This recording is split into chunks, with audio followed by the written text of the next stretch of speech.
Nice to be here this morning, and now I believe we're going to have a special, Brother Williams is telling me, by someone from his church. Ça fait plaisir d'être ici ce matin. Et maintenant, je crois que nous allons avoir un chant spécial. C'est ce que frère Williams me disait, chanté par quelqu'un de son église. Like the woman at the well, I was seeking for things that could not satisfy. And then I heard my Savior speaking, draw from my well that never shall run dry. Fill my cup, Lord, I lift it up, Lord.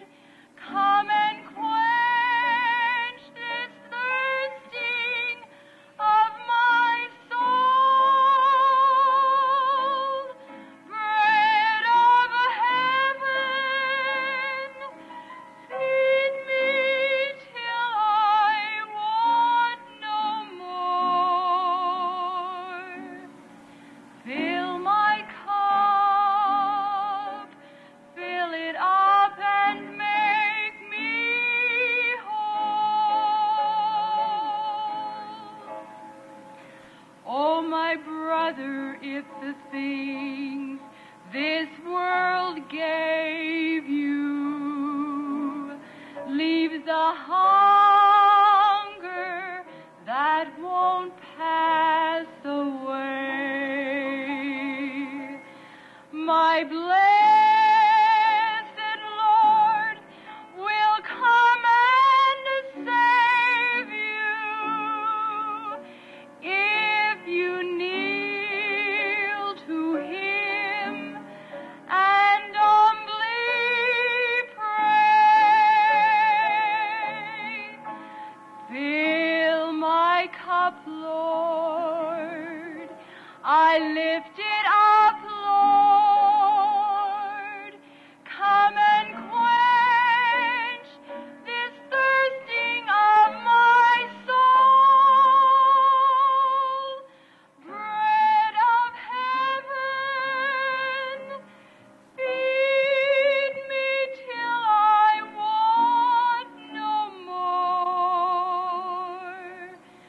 Fill my cup, fill it up and make me whole.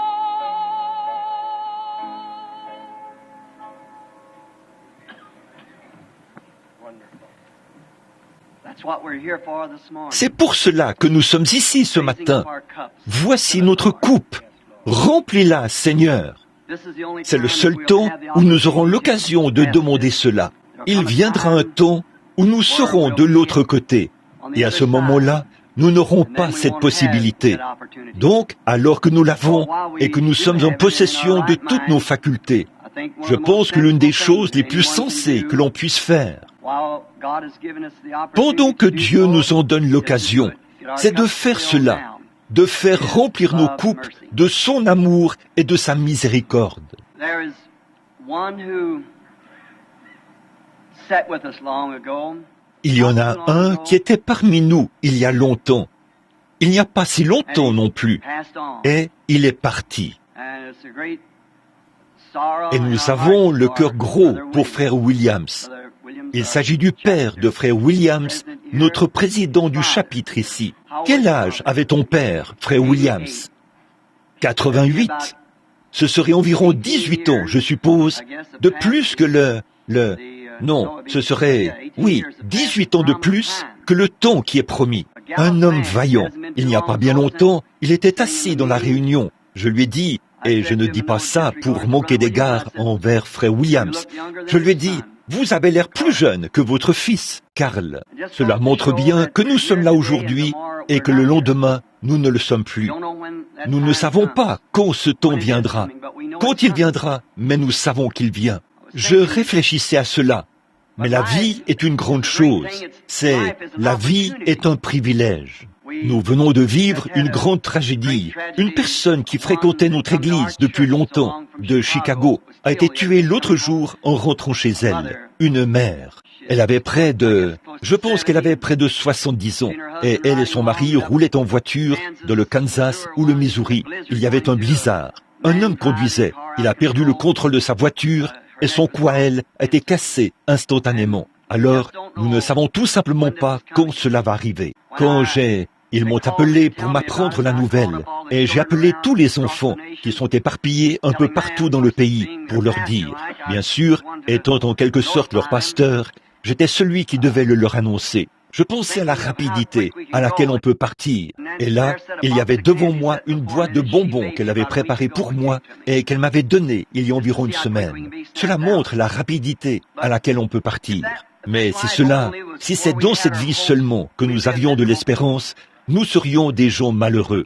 Job a dit au chapitre 14, « Oh, si tu voulais me cacher dans le séjour des morts et m'y tenir à couvert. » Avez-vous déjà remarqué comment la nature témoigne de Dieu? Nous voyons les arbres, les feuilles tombent des arbres, et la vie dans l'arbre descend dans le sol, comme la tombe, et il reste jusqu'à ce que la colère de l'hiver soit passée. Puis elle revient à nouveau, produisant une nouvelle vie. Cela rend témoignage que nous vivons de nouveau. Le soleil se lève un matin, ce n'est qu'un petit bébé, il est faible. Après un certain temps, il est à l'école secondaire. Puis à midi, il est dans sa force. Puis l'après-midi, il commence à descendre de l'autre côté. Puis le soir, il redevient faible et meurt. Mais ce n'est pas la fin du soleil. Il se lève de nouveau le lendemain matin pour rendre témoignage à une autre génération qu'il y a une vie, une mort, un ensevelissement et une résurrection. Même la nature, partout, parle de lui. Et la nature est un grand témoignage d'une autre façon aussi. Nous ne pouvons avoir cette vie de résurrection si elle n'accomplit pas le dessein de Dieu. Maintenant, si une semence est plantée et que cette semence est fécondée, elle produit une nouvelle fleur. Mais si elle n'est pas fécondée, elle ne produira pas une nouvelle fleur. Si cela n'accomplit pas le dessein de Dieu. Pourtant, ce n'est pas seulement parce que c'est une fleur qu'elle ressuscite, mais parce qu'elle accomplit le dessein de Dieu. C'est la raison pour laquelle le soleil se lève, parce qu'il accomplit le dessein de Dieu. Et nous ressuscitons quand nous accomplissons le dessein de Dieu. Je crois que frère Williams a accompli le dessein de Dieu pendant sa vie, un vrai père. Et je vois sa compagne chérie, Madame Williams, assise ici. Un vrai mari, c'est l'un des desseins de Dieu. Un père, un des desseins de Dieu. Et il a été fécondé par le Saint-Esprit pour Dieu, le dessein principal de Dieu.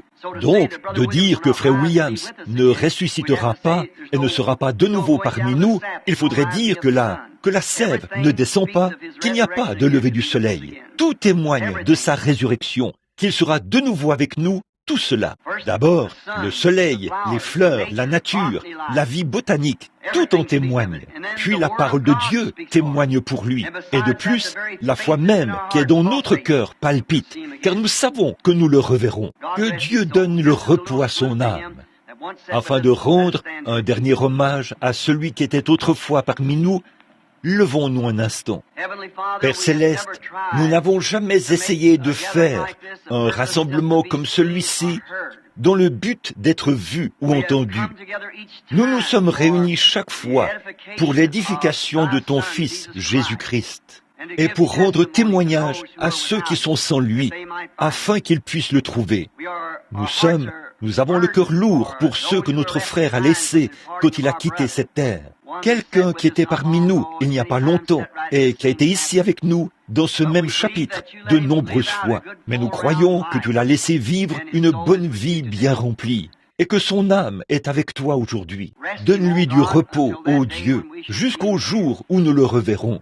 Bénis son Fils ici présent, ses autres enfants, sa femme chérie et ceux qui l'ont aimé, c'est-à-dire nous tous, Père. Et que nous prenions note de ceci, que nous aussi, nous sommes fragiles et que nous devons partir un jour. Alors, préparons-nous pour cette grande heure. Et s'il y en a ici ce matin qui ne sont pas préparés pour cet événement. Qu'aujourd'hui soit le jour où ils diront oui au Seigneur Jésus et qu'ils seront aussi fécondés par le Saint-Esprit pour lui. Car nous le demandons au nom de Jésus. Amen. Vous pouvez vous asseoir. Maintenant, nous voulons faire quelques annonces. Ma femme, assise là-bas au fond ce matin, j'ai dit, chérie, j'aurais terminé le petit déjeuner. Nous devions aller en ville et faire certaines choses. Et j'ai dit, j'aurais terminé à 10 heures. Elle m'a regardé. J'ai dit, si je n'ai pas terminé à 10 heures, je t'achèterai 3 nouvelles robes de ton choix. Donc je sais ce qui va arriver. Je dois 3 robes maintenant, parce qu'il est 9h40 maintenant. Mais je vais essayer de faire vite, aussi vite que possible. Nous sommes heureux d'être ici, à Jéricho, avec vous ce matin, frères. Et nous vous invitons lundi soir à monter à Jérusalem, à Tucson, pour assister au banquet qui se tiendra là-bas. Vous voyez, Phoenix est dans la vallée, comme Jéricho. Tucson, là où je vis, est sur la montagne. C'est Jérusalem. Où es-tu, Tony? Pourquoi personne ne dit « Amen » par ici? Eh bien, là, je me suis pris au piège. Tony n'est même pas venu. Demain ou lundi soir, il y a le banquet à Tucson.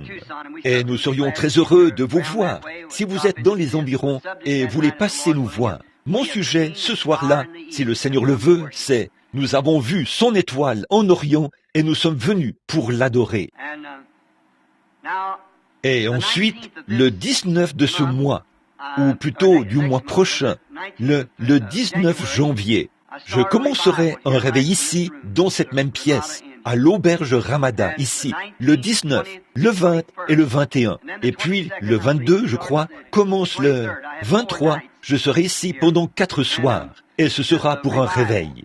Il y a beaucoup de frères ministres ici, et nous sommes certainement heureux de vous avoir avec nous ce matin, et nous vous invitons cordialement à amener votre assemblée, surtout ceux que vous connaissez ici dans la ville, qui ne connaissent pas Jésus comme leur sauveur. Et puis, deuxièmement, pour ceux qui sont malades et qui croient que Dieu répond aux prières. Nous prévoyons prier pour les malades à ce moment-là, juste avant la grande convention nationale qui se tiendra ici à partir du 22. Et je suis sûr que vous voulez venir entendre cela parce que de nombreux orateurs exceptionnels seront là. Et je suis sûr que vous passerez des moments merveilleux. Maintenant, ce matin, je pensais prêcher ici, à ce chapitre. Phoenix a toujours eu une place dans mon cœur. J'aime Phoenix. J'étais ici quand j'étais jeune, là, à Wickenburg, juste un peu plus haut, et j'ai habité là, au coin de la 16e et de Henshaw. C'était un désert à l'époque, mais je vois que c'est en plein dans la métropole, et, bien, vraiment au cœur de la ville. Ça montre que c'est un temps de changement. Mais il y a une chose dont je veux parler ce matin. C'est de celui qui ne change pas. C'est Dieu. Dieu, dans son programme, sa parole, elle ne change jamais. Les temps changent, les hommes changent, les systèmes changent. Mais Dieu ne change jamais. Il demeure toujours le même. Et j'ai pensé, étant donné que nous approchons de la période de Noël, nous pourrions, peut-être que je vais prêcher un message de Noël. Et maintenant, si vous avez vos Bibles et que vous aimeriez lire, les gens le font parfois, ils suivent la lecture avec les évangélistes ou l'orateur. Je veux lire un passage de l'évangile de Matthieu, chapitre 2, une portion de la parole. Jésus étant né à Bethléem, en Judée, au temps du roi Hérode, voici des mages d'Orient arrivèrent à Jérusalem et dirent, « Où est le roi des Juifs qui vient de naître? Car nous avons vu son étoile en Orient et nous sommes venus pour l'adorer. » Le roi Hérode apprit cela, fut troublé, et tout Jérusalem avec lui. Il assembla tous les principaux sacrificateurs et les scribes du peuple, et il s'informa auprès, eux, où devait naître le Christ. Ils lui dirent, à Bethléem, en Judée, car voici ce qui était écrit par les prophètes. Et toi, Bethléem, terre de Juda, tu n'es certes pas la moindre entre les principales villes de Juda, mais de toi sortira un chef qui paîtra Israël mon peuple. Que le Seigneur ajoute ses bénédictions à la lecture de sa parole. Et maintenant, j'ai quelques notes ici et quelques passages des Écritures auxquels me référer. Alors, j'aimerais avoir toute votre attention pendant un petit moment, alors que je parlerai de ce sujet, pourquoi la petite Bethléem? Vous savez, à Noël, je pense que nous tous, ou beaucoup trop d'entre nous, car je ne dirai pas tous, mais beaucoup trop d'entre nous perdent la véritable signification de ce qu'est Noël. Comme je le remarque ici, même les palmiers sont décorés, et dans l'Est, c'est toujours le sapin ou le conifère. Et des mois ou des semaines plus tôt, peut-être un mois ou 6 semaines avant le temps de Noël.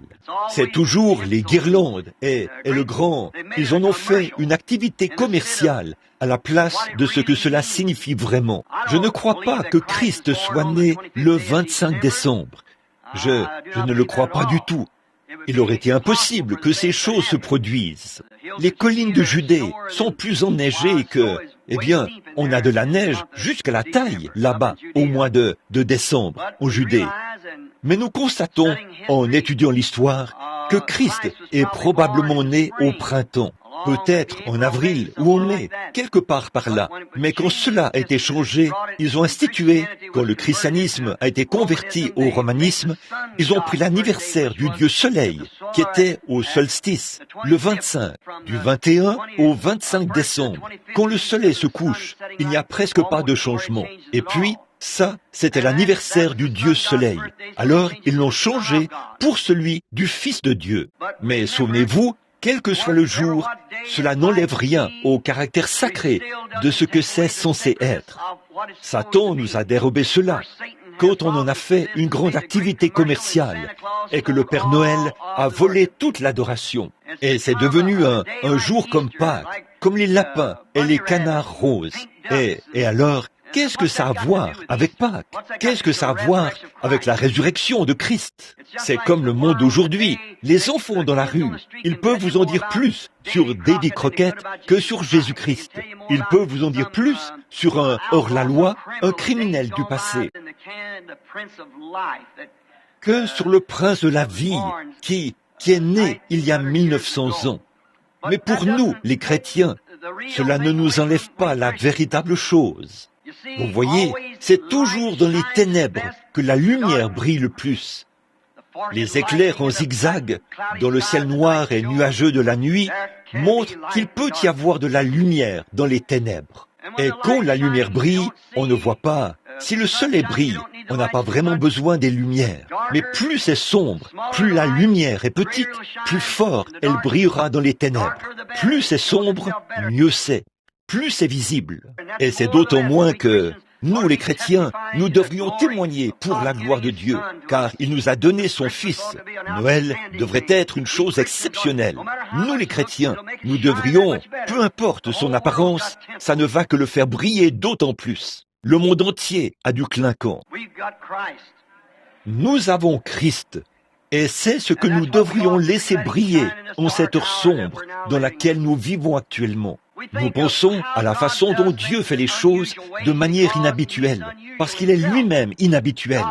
Dieu est inhabituel. Il est le surnaturel, l'infini, pour nous qui sommes limités. Donc, tout ce qu'il fait est, dans son ensemble, inhabituel. Et Dieu est si grand qu'il prend les choses inconnues de la terre pour s'identifier. Nous remarquons ici, dans mon sujet, pourquoi la petite Bethléem, la plus petite de toute la Judée, de toutes les autres villes de Judée, pourquoi Dieu a-t-il choisi d'envoyer son Fils à cet endroit? C'est de cela que nous voulons parler. Dieu prend les choses du monde, et je crois que l'Écriture dit, par la folie de la prédication, il a plu à Dieu de prendre les choses inconnues. Ce que nous considérons être grand, Dieu le qualifie d'insensé. Ce à quoi nous accordons tant de gloire, Dieu dit que ça ne vaut rien. Et ce que nous pensons n'avoir aucune valeur, Dieu le glorifie. Je pensais à l'époque, avant la naissance de notre Seigneur, quand tous les prophètes et ainsi de suite avaient parlé de la venue du précurseur, comment toute montagne serait abaissée et les lieux bas relevés, et les montagnes sauteraient comme de petits béliers, et les feuilles taperaient des mains. Et c'était un ministre, un prophète du nom de Jean, qui est sorti du désert, pas même d'une école de théologie, le visage couvert de barbe, revêtu d'un morceau de peau de mouton, non pas de vêtements ecclésiastiques.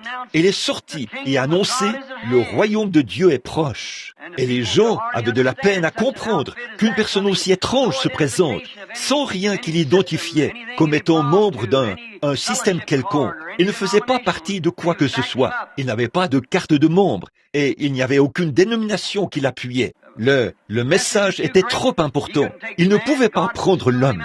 Dieu l'a instruit dans le désert. Son message n'était pas fondé sur des termes théologiques quelconques. Il parlait de serpents, de cogners et d'arbres, car c'était à cela qu'il était habitué, la nature. Il observait comment elle fonctionnait, et c'était sa façon d'aborder les choses, pas en tant que membre du clergé, mais en tant qu'un homme de la nature. Et les gens avaient du mal à le comprendre. Il n'avait même pas de chair. Il n'était probablement pas le bienvenu à aucune chair. Mais il a prêché sur les rives du Jourdain, probablement debout dans la boue jusqu'à mi-mollet. Mais les gens venaient pour l'entendre, ceux qui avaient le cœur honnête. Ils voulaient l'entendre parce que c'était quelque chose de différent, parce que cela avait l'accent de la vérité. Aujourd'hui, nous devrions, alors que nous nous approchons du temps de la naissance de Christ, notre message devrait avoir l'accent de la vérité, si bien que les gens aient soif de trouver Christ. Dieu a pris cet homme simple, sans instruction, qui n'a pas passé une seule journée à l'école. Et pourtant il est dit qu'il était le plus grand parmi tous les prophètes qui ont jamais vécu, parce que Dieu s'identifie dans ce qui est inconnu. Lorsque Jésus a choisi ses disciples, c'était le cas. Il y avait beaucoup d'hommes plus qualifiés pour le travail que ses disciples. Il y avait des membres du clergé, mais il n'en a appelé aucun. Il y avait des membres du clergé à cette époque. De grands hommes, des sacrificateurs, des hommes instruits, des hommes de renom, mais il ne les a jamais appelés. Il a pris des pécheurs et des collecteurs d'impôts, et ainsi de suite, pour répandre son message. Il fait toujours cela. À l'époque de Noé, il a choisi un fermier, un simple fermier, pour annoncer la destruction de cet âge-là. Un simple fermier, pas un membre du clergé, juste un fermier. À l'époque de Noé, il a pris à l'époque de Moïse, il a pris un esclave en fuite, pas un membre du clergé. Il l'a laissé aller là-bas, et il était satisfait là-bas, derrière le désert. Il a perdu son instruction, et il lui est apparu dans un buisson ardent. Puis l'a envoyé avec un bâton tordu à la main pour prendre le contrôle d'une nation qu'il avait fui. Vous voyez, Dieu prend les choses simples et s'identifie à travers elles. Vous voyez, il prend cela, simplement sa parole. Il a fait le monde à partir des choses qui ne sont point apparues. Il y a quelques jours, j'étais à la grande salle Maurice. C'était une de nos grandes compagnies à New York. Et j'ai entendu une conférence sur ce qu'Einstein a dit au sujet de cette galaxie. Qu'il fallait 150 millions d'années de temps-lumière pour s'y rendre. Et 150 millions d'années pour revenir. Et puis, pensez-y, 150 millions d'années-lumière, cela ferait 300 millions d'années-lumière.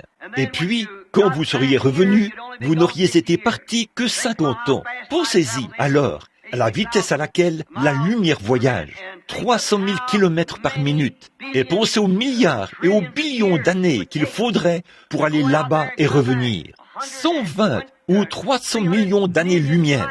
Et ça, c'est juste pour se rendre à une galaxie dans la constellation que Dieu a créée en soufflant dans ses mains. Et lui, il se trouve peut-être à un nombre incommensurable d'années-lumière de là. Et en regardant tout ça, alors ce Russe a dit qu'il était environ 250, 320 kilomètres dans les airs. Et il a dit qu'il n'avait pas vu Dieu ni d'ange. Comment l'homme peut-il être aussi simple d'esprit? Et puis, pensez à tous ces milliards et ces billions d'années. Il y a seulement 50 ans d'ici, qu'est-il advenu de lui? Il est entré dans l'éternité. Ils disent que cet astronaute qui vient de décoller a passé un certain nombre d'heures dans l'espace, a fait 17 fois le tour du monde, ou quel que soit le nombre. Ils ont dit que cela n'a même pas duré une seconde dans sa vie. Il voyageait avec le temps. Donc vous voyez, vous entrez dans l'éternité. C'est la grandeur de Dieu. Notre esprit ne peut pas saisir la grandeur de sa personne. Et pourtant, lorsqu'il est prêt à se révéler, il le fait si simplement. Il prend des choses simples pour le faire. La simplicité de la chose. David, il semblait être de tous les 7 fils d'Isaïe. Il a été le dernier à être amené devant le prophète. Eh bien, même ses propres parents auraient pu rire. Ils n'arrivaient pas à imaginer qu'un petit David au teint rosé, un petit homme aux épaules voûtées et au teint rosé, soit l'homme qui deviendrait le roi d'Israël.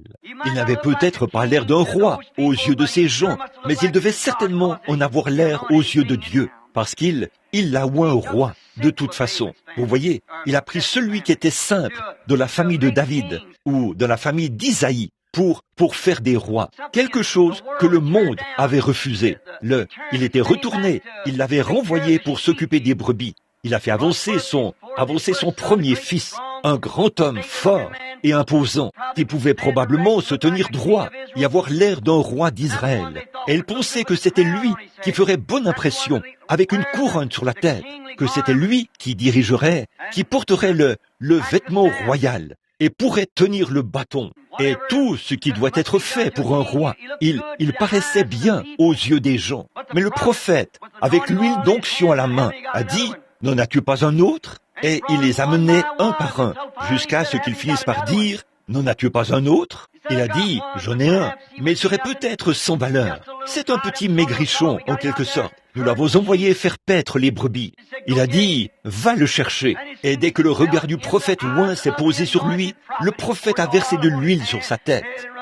Il a couru à sa rencontre. Il a dit, « Voici celui que Dieu a choisi. » Voyez-vous, ce n'est pas toujours le clinquant du monde. C'est le choix de Dieu. Et c'est par la grâce qu'il nous a choisis. Nous en sommes donc reconnaissants ce matin. Et il n'est pas nécessaire d'avoir ce clinquant, ces grandes choses du monde. Le plus humble peut être un serviteur de Christ. Il faut quelqu'un qui veut l'être. Dieu l'a oint. Voyez, il utilise les petites choses. Bon, pourquoi a-t-il choisi la petite Bethléem?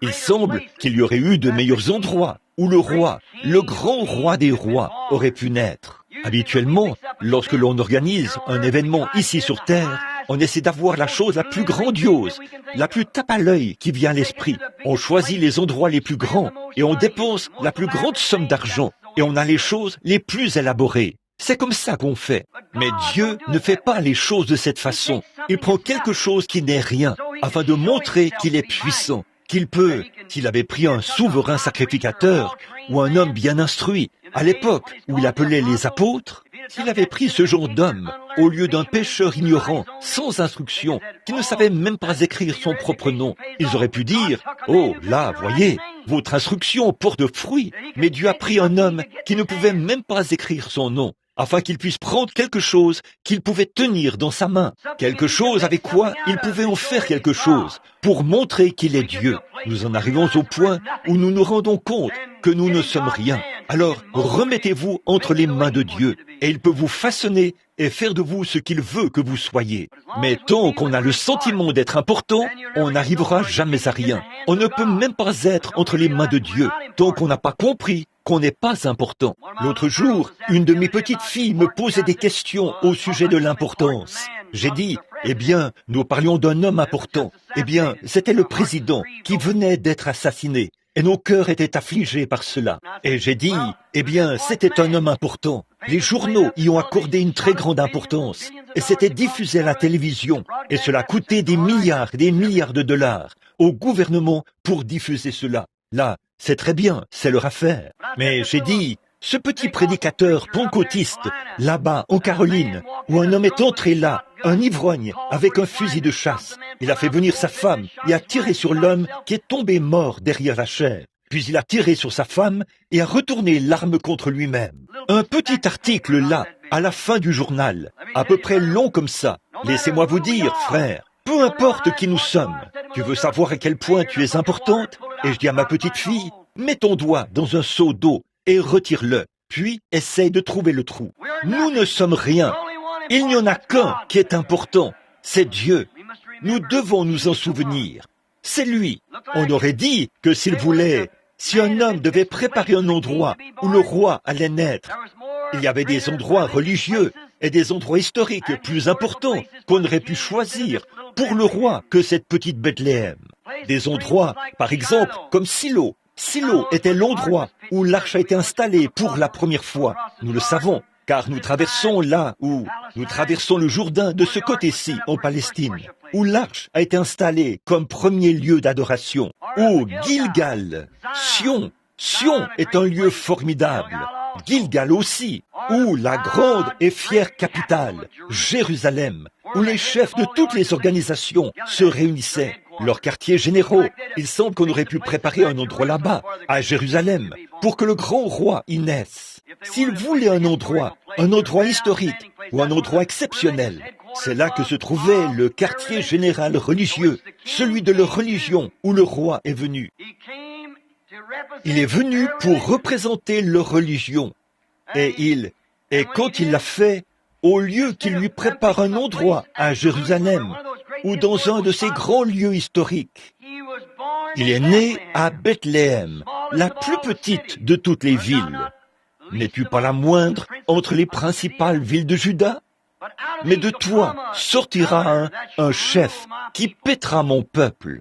Et cette grande et fière Jérusalem et toutes les autres villes ont été rejetées. Ou peut-être aurait-il pu choisir parmi certains des lieux de refuge, un lieu célèbre comme Hébron, Kadès ou Ramoth en Galade, une de ces grandes villes de refuge, parce qu'il allait être notre refuge. Si nous avions eu à considérer un endroit, nous aurions peut-être choisi, disons, eh bien là, si ce grand roi vient sur terre, celui qui sera notre refuge, il devrait naître dans l'un de ces grands lieux de refuge commémoratifs, comme Ramoth en Galade ou Kadès, ou l'un de ces lieux-là. C'est cela que nous aurions considéré. Mais vous voyez, Dieu fait les choses d'une autre façon. Il sait comment faire les choses correctement. Et maintenant, par la pensée de Dieu et avec l'aide de Dieu, nous allons essayer de dire pourquoi cela s'est produit ainsi. Parce que tout fonctionne exactement comme il faut dans le grand programme de Dieu. Et je veux que vous, ici à Phoenix et dans les environs, que vous essayiez de saisir ceci. Souvenez-vous que Dieu sait ce qu'il fait, voyez, et il prend des moyens simples pour le faire. Parce que s'il fait quelque chose par le biais de quelque chose d'exceptionnel, alors Dieu ne fait jamais les choses comme ça. Il ne l'a jamais fait dans toute l'histoire de la Bible. Dieu n'a jamais traité, n'a jamais, à aucun moment, pris un groupe de personnes pour faire quoi que ce soit. Dieu prend un individu. Vous êtes celui-là, vous, une personne. Et Dieu ne change jamais son programme, parce que son premier programme, il doit toujours s'en tenir à ce programme-là. À l'époque de Noé, il avait un seul homme, Noé. À l'époque où il a fait sortir Israël, il avait un seul homme, c'était Moïse. Nous savons que Dathan et beaucoup d'autres ont essayé de penser, eh bien, qu'ils avaient la même autorité et tout. Vous savez ce qui leur est arrivé. À l'époque de la venue du Seigneur, à l'époque de Jean-Baptiste et les autres, il avait un individu avec lequel il travaillait. Et il traite avec nous aujourd'hui en tant qu'individu, pas en tant que groupe, une personne. C'est à vous et à moi de décider comment nous allons nous tenir devant Dieu, parce qu'il traite avec vous et moi en tant qu'individus, pas en tant que groupe auquel nous appartenons, pas en tant qu'église dénominationnelle à laquelle nous appartenons, mais vous et moi en tant qu'individus. Bon, Josué, en faisant le partage des territoires, a donné cette petite partie à Juda. Beaucoup d'entre vous, j'ai noté quelques endroits ici où cela se situe, mais nous sommes tous conscients de cela. D'où cela se situe dans ce coin. Et c'était juste un petit endroit qu'ils leur ont donné, que Josué a donné à la tribu de Juda, lorsqu'il a fait le partage des territoires. Et là, quand Israël a traversé le fleuve du Jourdain, essayez de saisir ceci. Quand Israël a traversé le pays promis, il y avait une femme des nations que nous connaissons comme étant Rahab, la prostituée. Elle a demandé la miséricorde et elle a reçu la miséricorde. Elle recevait la miséricorde tant qu'elle restait sous ce fil cramoisi. Et c'était la seule façon qu'elle pouvait recevoir la miséricorde. C'était un signe, un gage qui lui était donné. Nous avons aussi un signe aujourd'hui et nous sommes en sécurité tant que nous restons sous notre fil cramoisi, le sang de Jésus-Christ, en tant qu'individu, pas en tant que groupe, mais en tant qu'individu. Nous devons tous rester sous ce fil cramoisi du sang de Jésus-Christ. Et puis, cette Rahab, après qu'elle ait été épargnée, elle a fait entrer tous les siens, et tout ce qui se trouvait sous le fil a été sauvé. Tout comme lorsque Dieu, en Égypte, quand tous ceux qui étaient sous le sang ont été sauvés, tous ceux qui étaient sous le fil cramoisi ont été sauvés. Tous ceux qui sont sous le sang de Jésus sont sauvés. Et tous ceux qui ne sont pas sous le sang sont perdus et prêts pour la destruction. Et nous voyons là, en faisant ça, puis, selon l'histoire, nous comprenons qu'elle a été courtisée par un général.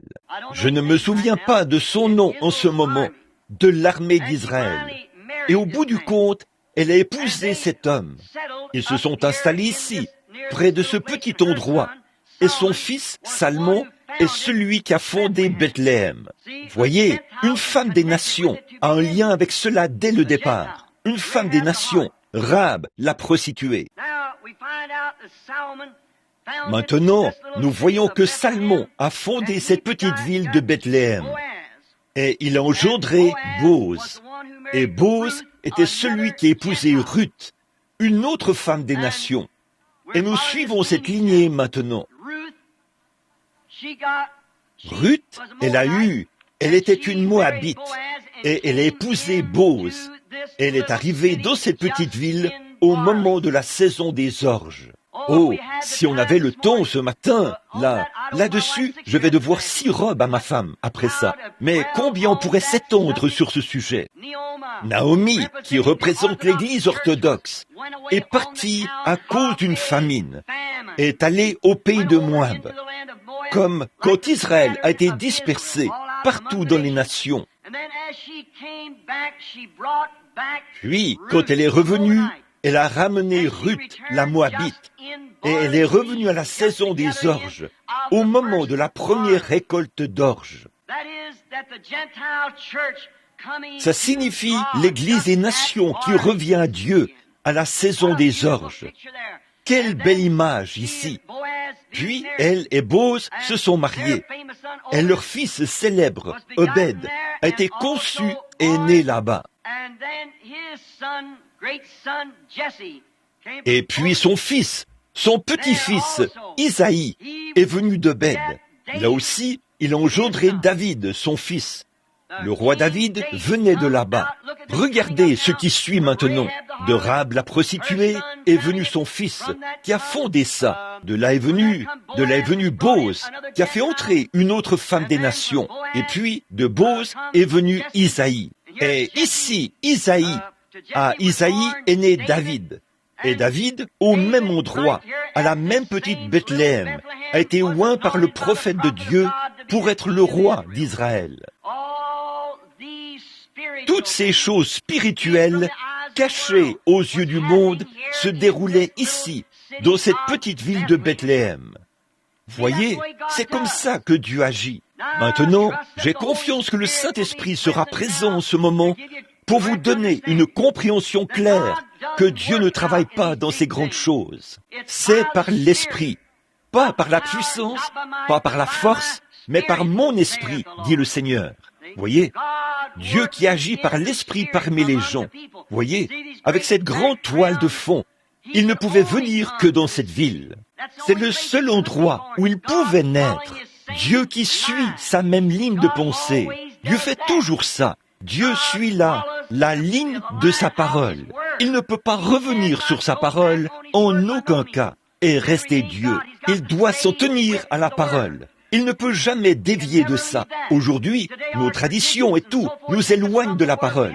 Nous avons des credos et des choses que nous injectons dans la parole, ce qui pollue la chose en entier. Mais Dieu ne peut jamais dévier de sa parole. Sa parole est toujours vraie, parce qu'il est la parole. Dieu et sa parole, c'est la même chose. Or, nous voyons ici comment cette petite Bethléem, qui passait inaperçue, un petit endroit que le monde extérieur ne remarquait pas vraiment, la plus petite de toutes les villes, personne n'y prêtait attention. Mais pourtant, Dieu, selon son dessein, avait prévu, c'est là que toutes ces choses allaient se produire.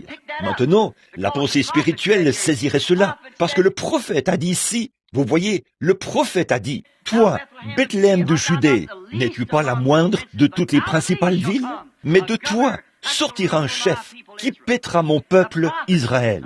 Le prophète, l'esprit du prophète l'a trouvé. Regardez ces choses spirituelles. Le Saint-Esprit aujourd'hui conduit ces choses. Peu importe ce que le monde dit, avec tout son clinquant, observez le Saint-Esprit dans la parole. C'est de là que cela vient. Qu'en est-il de la foi où Job est mort et a précisé le lieu de sa sépulture? Abraham est arrivé. Abraham a acheté le terrain pour enterrer sa femme Sarah. Et Abraham, quand il est mort, a voulu être enterré avec Sarah. Abraham a engendré Isaac. Isaac, quand il est mort, a voulu être enterré avec Abraham.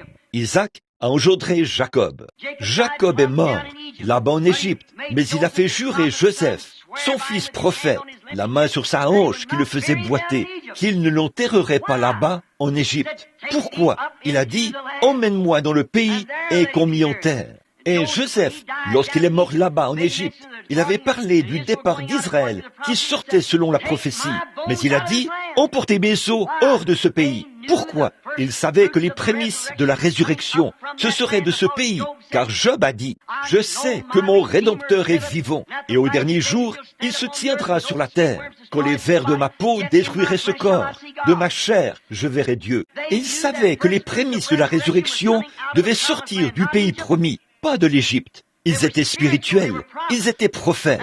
Et quand Jésus est mort, le vendredi saint, et qu'il est ressuscité le matin de Pâques, le dimanche matin suivant, la Bible dit ceci, plusieurs saints qui dormaient dans la poussière de la terre sont ressuscités et sont sortis des tombeaux, sont allés dans la ville, sont entrés dans la gloire avec lui. Pourquoi? Ce sont ces prophètes qui savaient exactement où être enterrés, l'endroit et le moment. C'était caché aux yeux des sages.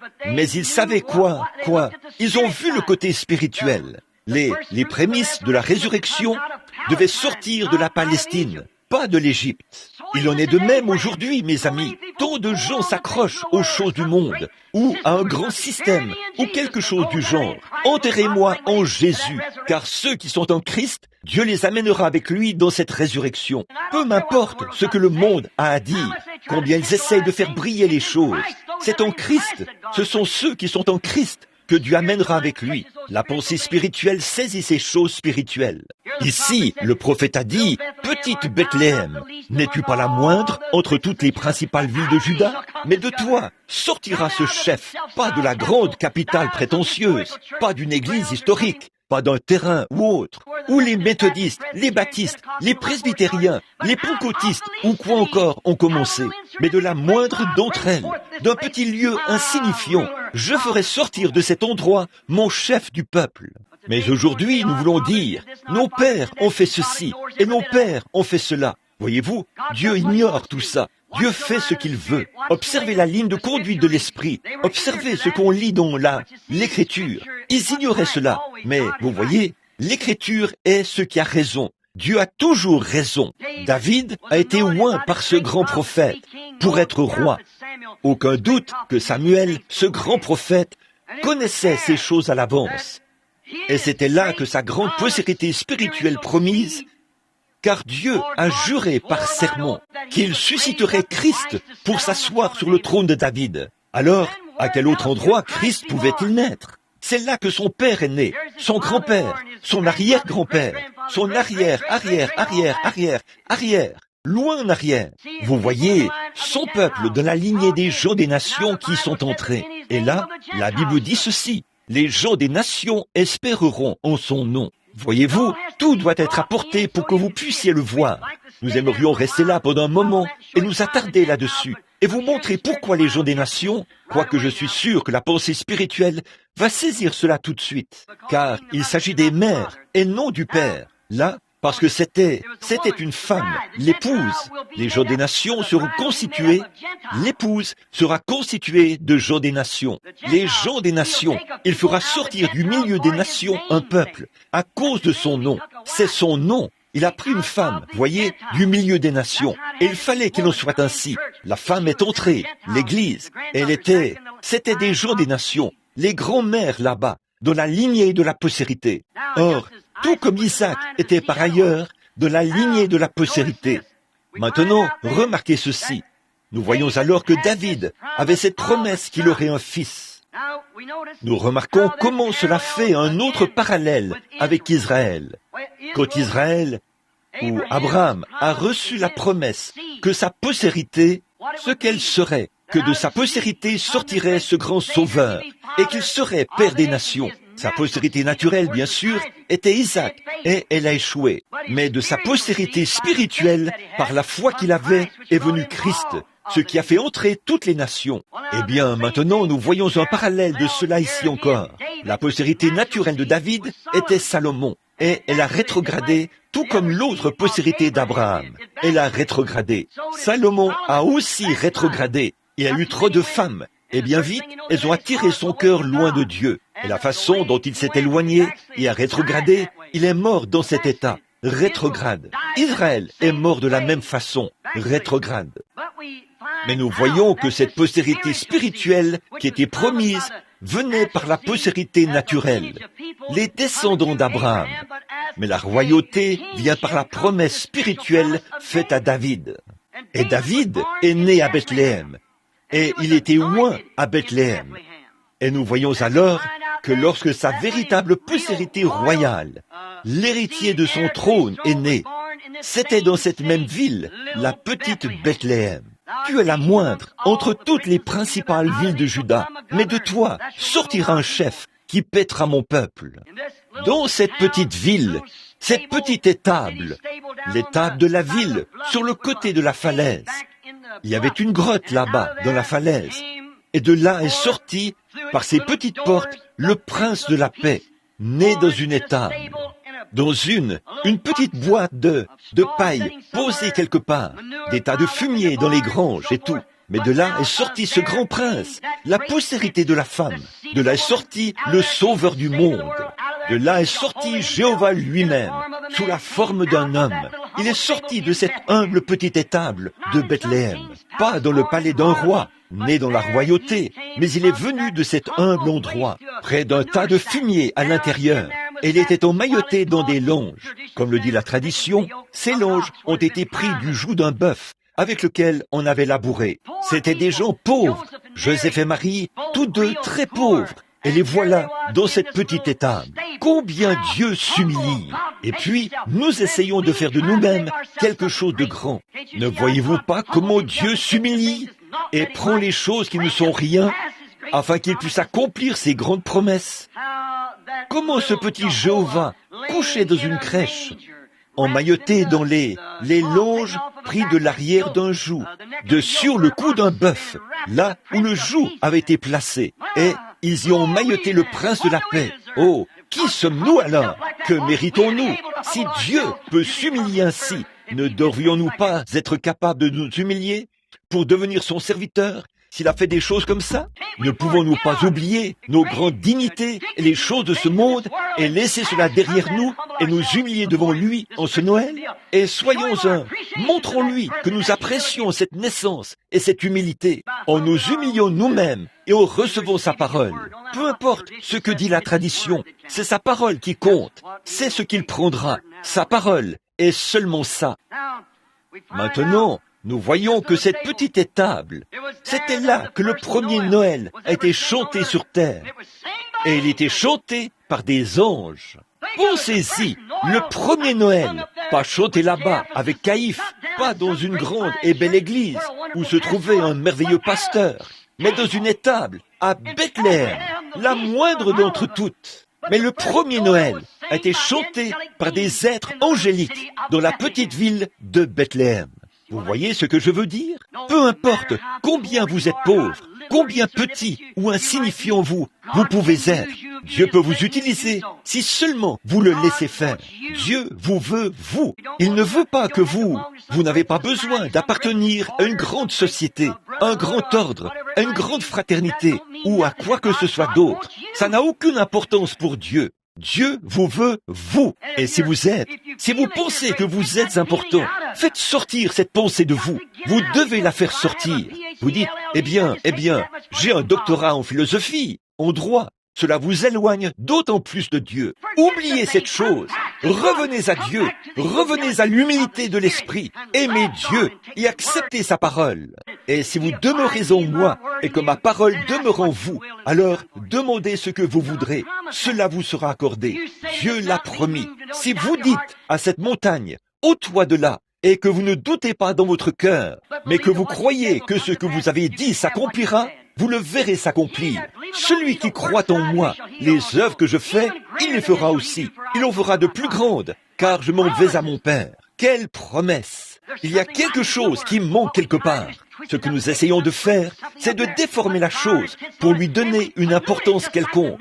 On y met des fleurs et du clinquant, et nous la contaminons, tout comme les nations l'ont fait avec Noël. C'est vrai, si seulement nous pouvions retirer le clinquant et ramener l'humilité dans le cœur humain, si seulement nous pouvions redonner à Noël le caractère humble que Noël devrait avoir, pas en faire une journée commerciale, pas des lumières et des Pères Noël, mais revenir à l'adoration du Dieu de la création, qui est venu dans une étable et qui est né un bébé.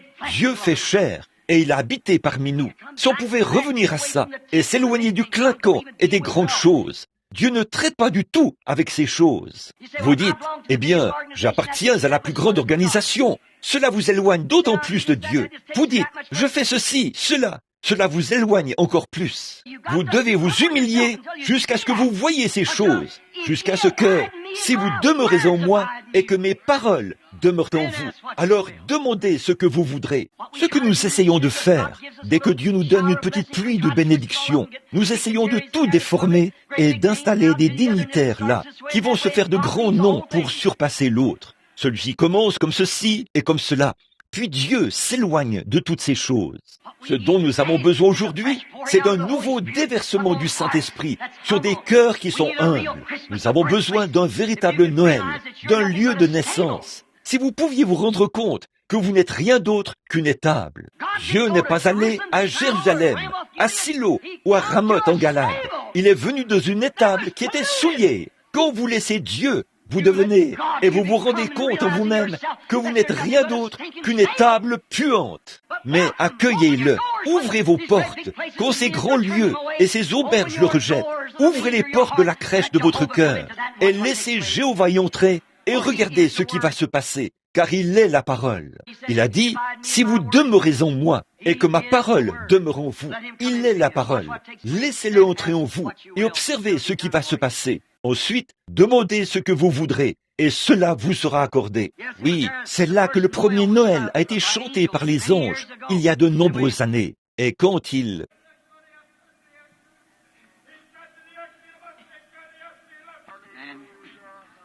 Et maintenant, nous savons que le message doit être très important, et que Dieu voulait dire cela. Sinon, il n'aurait pas interrompu un message pour faire quelque chose comme ça. Humiliez-vous sous la main de Dieu. Tel était le message, mes amis.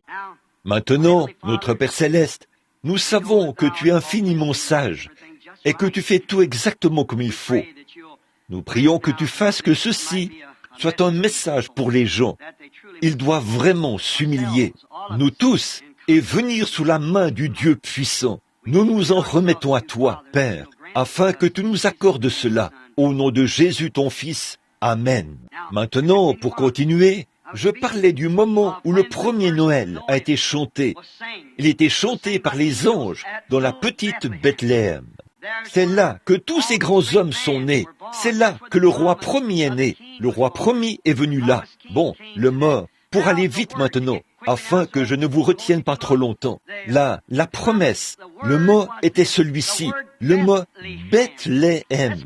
Analysons-le. J'ai sauté quelques notes ici, afin de gagner du temps. Donc, Bethléem, le mot B-E-T-H signifie maison, et L signifie Dieu en hébreu, et L-H-E-M, c'est pain. Bethléem, la maison du pain de Dieu. Voilà ce que le mot signifie. Les mots, les noms, ils ont des significations. Beaucoup de gens ne croient pas cela. Mais c'est vrai, si les noms n'ont pas de signification, pourquoi le nom d'Abraham a-t-il dû être changé pour Abraham? Pourquoi Sarai a-t-il dû être changé pour Sarah? Pourquoi Saul a-t-il dû être changé pour Paul? Pourquoi Simon a-t-il dû être changé pour Pierre? Voyez, tout cela a une signification. Tout a une signification. Et le nom Bethléem signifie la maison du pain de Dieu. Or, comme cela convient à Jésus, le pain de vie éternelle. Christ est le pain de vie. Nous croyons tout cela, n'est-ce pas? Comme il convient que Bethléem, le centre mondial pour le pain, soit le centre pour le pain de la vie éternelle. C'est pour cela que le roi devait naître là. Il a dit dans Jean 6,35, « Je suis le pain de vie qui est descendu du ciel d'auprès de Dieu. Vos pères ont mangé de la manne dans le désert, et ils sont tous morts. Mais ce pain, si un homme mange ce pain, il vivra éternellement. » Or, Jésus est le pain de vie. Donc, le pain de vie devait venir à Bethléem. Il est notre pain de vie pour le voyage. Comme pour Israël. Dieu a donné à Israël du pain provenant des cieux pour leur voyage. Depuis leur sortie d'Égypte jusqu'au pays promis, le pain, chaque nuit, pleuvait des cieux. Et Dieu nous a donné le pain de vie pour notre voyage. Et ça vient de Bethléem, la maison du pain de Dieu. Vous voyez comment ça devait être? Ça doit être là où ce nom est donné. Bethléem, la maison du pain de Dieu.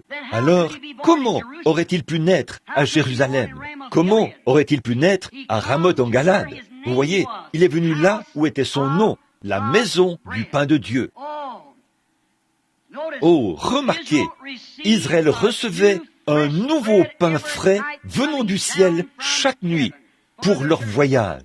Christ est notre vie, le pain de vie, et chaque jour, nous recevons un rafraîchissement de Christ provenant du ciel, le Saint-Esprit qui se répand sur le croyant chaque jour. Frais, l'expérience d'hier, beaucoup d'entre nous vivent de l'expérience d'hier. Nous ne devons pas faire cela. C'est l'expérience d'aujourd'hui. Voilà ce qui ne va pas chez nos dénominations. Elles vivent de l'expérience de John Wesley, de l'expérience de Dwight Moody, Finney, Sankey, Knox, Calvin, de beaucoup d'entre eux du passé.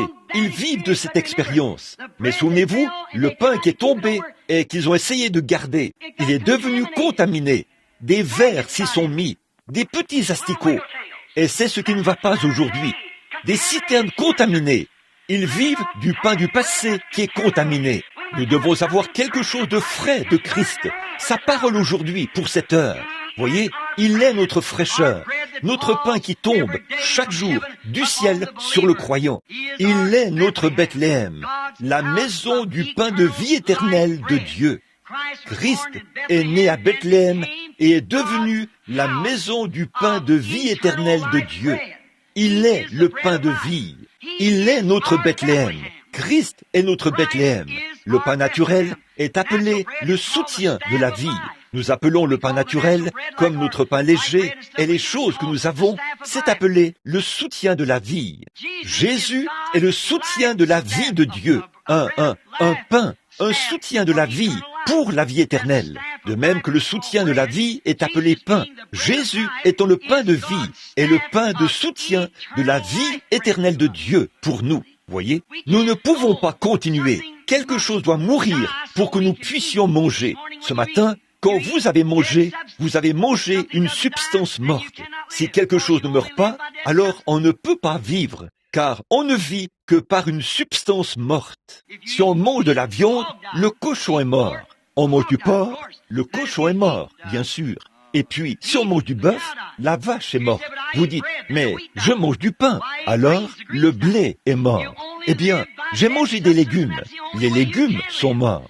Vous ne vivez que par une substance morte. Et c'est le seul moyen pour vous de vivre. Donc, si vous ne pouvez vivre de le naturel que par une substance morte, quelque chose a dû mourir pour que vous puissiez vivre de le naturel. Combien plus quelque chose a dû mourir pour que vous puissiez vivre éternellement. Christ est mort afin que nous puissions vivre éternellement. Et il est devenu la maison du pain de vie éternelle de Dieu, que nous recevons fraîchement à chaque heure du jour, qui descend de Dieu depuis le ciel, sous la forme du Saint-Esprit, qui nourrit nos âmes affamées, alors que nous sommes réunis dans les lieux célestes. Il est notre Bethléem. Alors, tous les vrais fils de Dieu qui croient sont nés à Bethléem avec lui. Si Christ a dû devenir le pain de vie, naître à Bethléem, qui est la maison du pain de vie, alors chaque véritable croyant en Christ est né en Christ. Ils sont nés dans la Bethléem de Dieu. Amen. Alors, non seulement Jésus est né à Bethléem, mais je suis né à Bethléem. Vous êtes né à Bethléem. Comment avez-vous fait ça? Ici même à Phoenix, en Arizona, ce matin au Ramadan. Vous pouvez naître de nouveau dans la Bethléem de Dieu, la maison du pain de vie éternelle. Mangez-le et vivez pour toujours. Pourquoi la petite Bethléem? C'est ça aujourd'hui. Pourquoi une bande de petits exaltés? Pourquoi ceci, cela ou autre chose? Les gens ne savent pas ce qu'il en est. Mais l'Esprit le révèle. La parole le démontre. C'est la manifestation de la parole de Dieu. Nous avons la vie par Christ et par lui seul. Nos organisations, nos dénominations, nos divergences ne font que nous séparer de Dieu. Nous n'avons qu'un seul accès à Dieu et c'est par Jésus-Christ. Il n'y a pas d'autre moyen par lequel nous pouvons venir. Par aucun prêtre, aucun prédicateur, aucun système, ni rien d'autre. Seulement par Jésus-Christ et Jésus-Christ crucifié. Il est le pain de vie de Dieu et nous sommes nés en lui. Et s'il est le pain de vie de Dieu, alors il est Bethléem. Et étant nés en Christ, nous sommes donc nés de Dieu à Bethléem, en Jésus-Christ. Assis ensemble dans les lieux célestes, nous nourrissons de lui, nous nourrissons de lui. Qui est-il? Il est la parole. Au commencement était la parole, et la parole était avec Dieu, et la parole était Dieu. Et lorsque nous pouvons avoir un seul objectif, la parole de Dieu, et nous en nourrir, nous sommes dans la Bethléem spirituelle de Dieu. Mangeons le pain spirituel de Dieu. Et nos âmes ponctuent chaque parole qu'il a prononcée d'un Amen.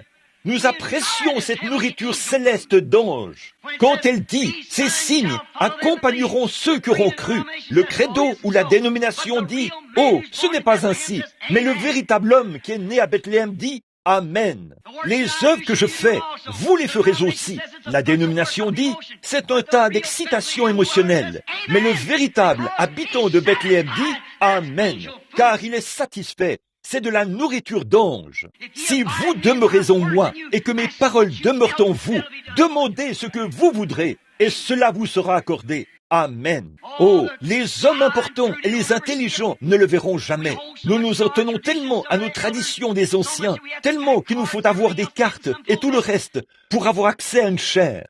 Ce n'est pas ça. Vous pouvez accéder à la chair de Dieu en vous humiliant. Entrez dans la maison du pain de vie, Jésus-Christ, et vivez pour toujours dans sa présence. Et soyez élevés dans les lieux célestes en Jésus-Christ, vous régalant de la parole.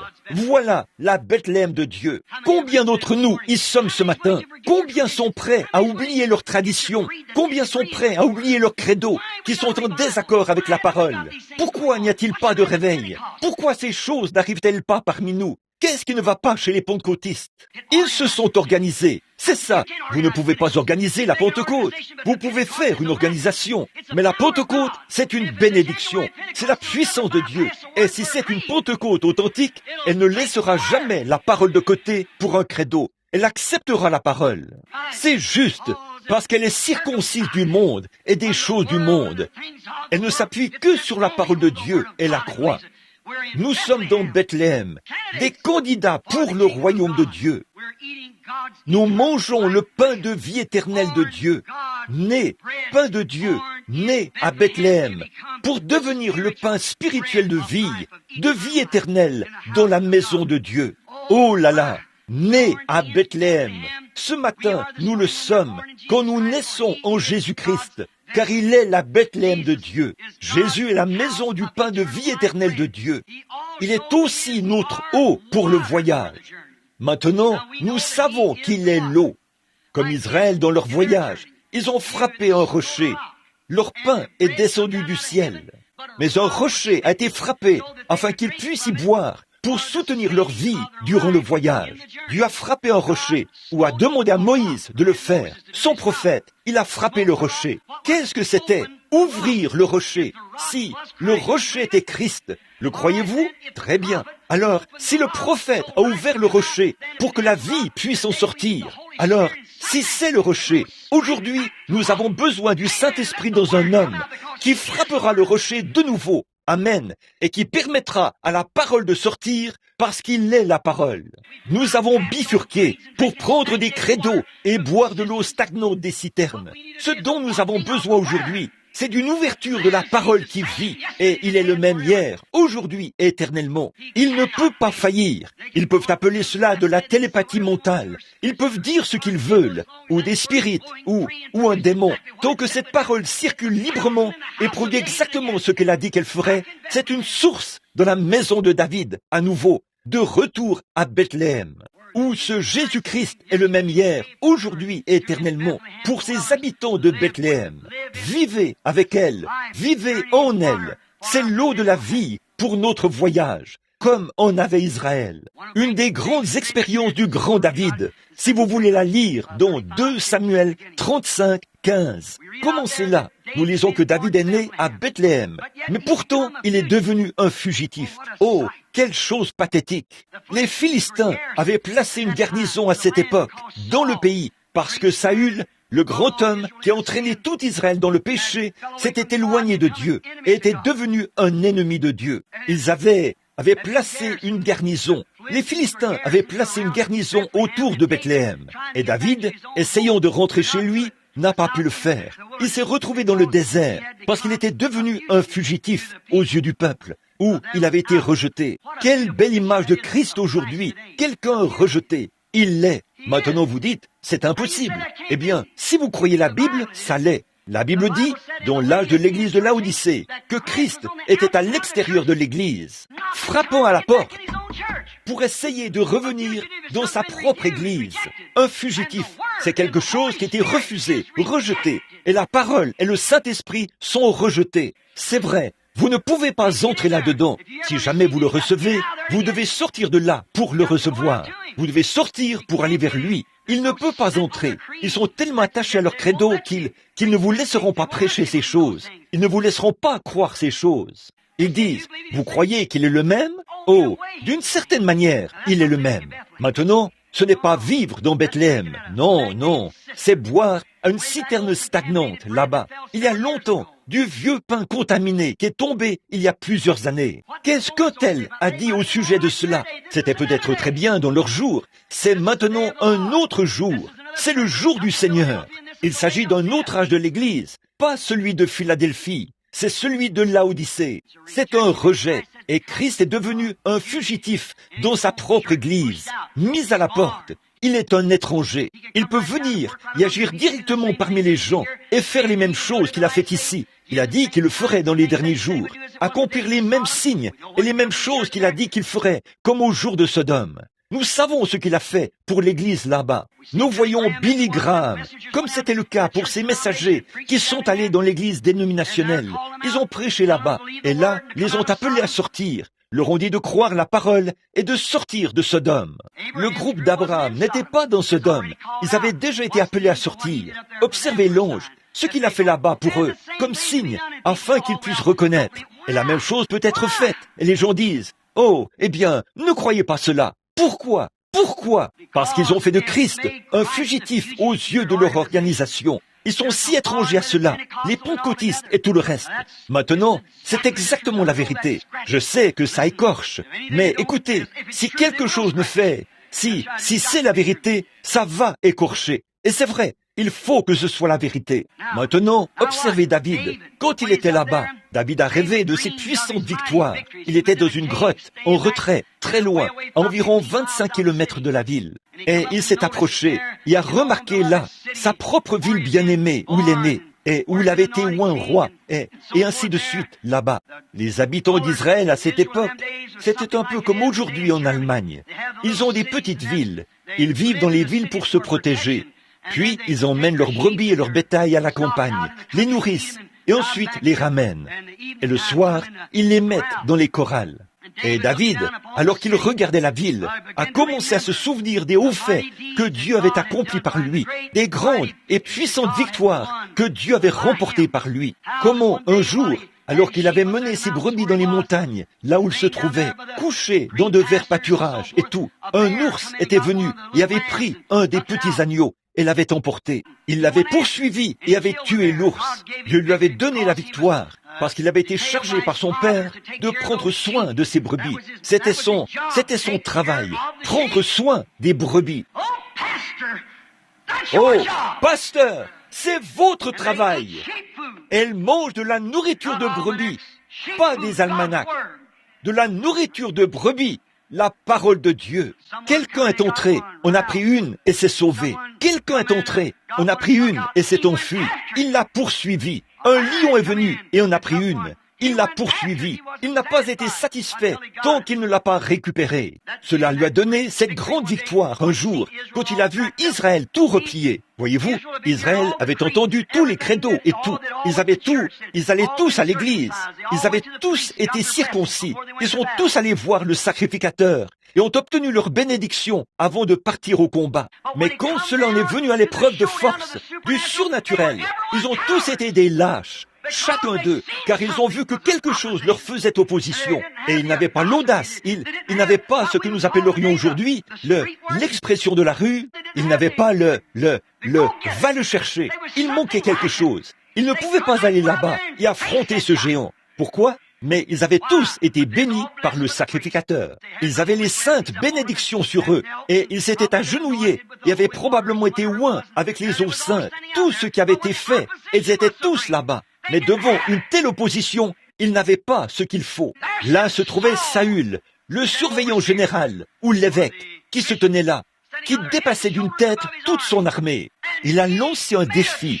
Goliath l'a fait et a dit, « Si je le tue, alors vous nous servirez. Mais s'il me tue, alors nous vous servirons. » Mais l'opposition était trop forte.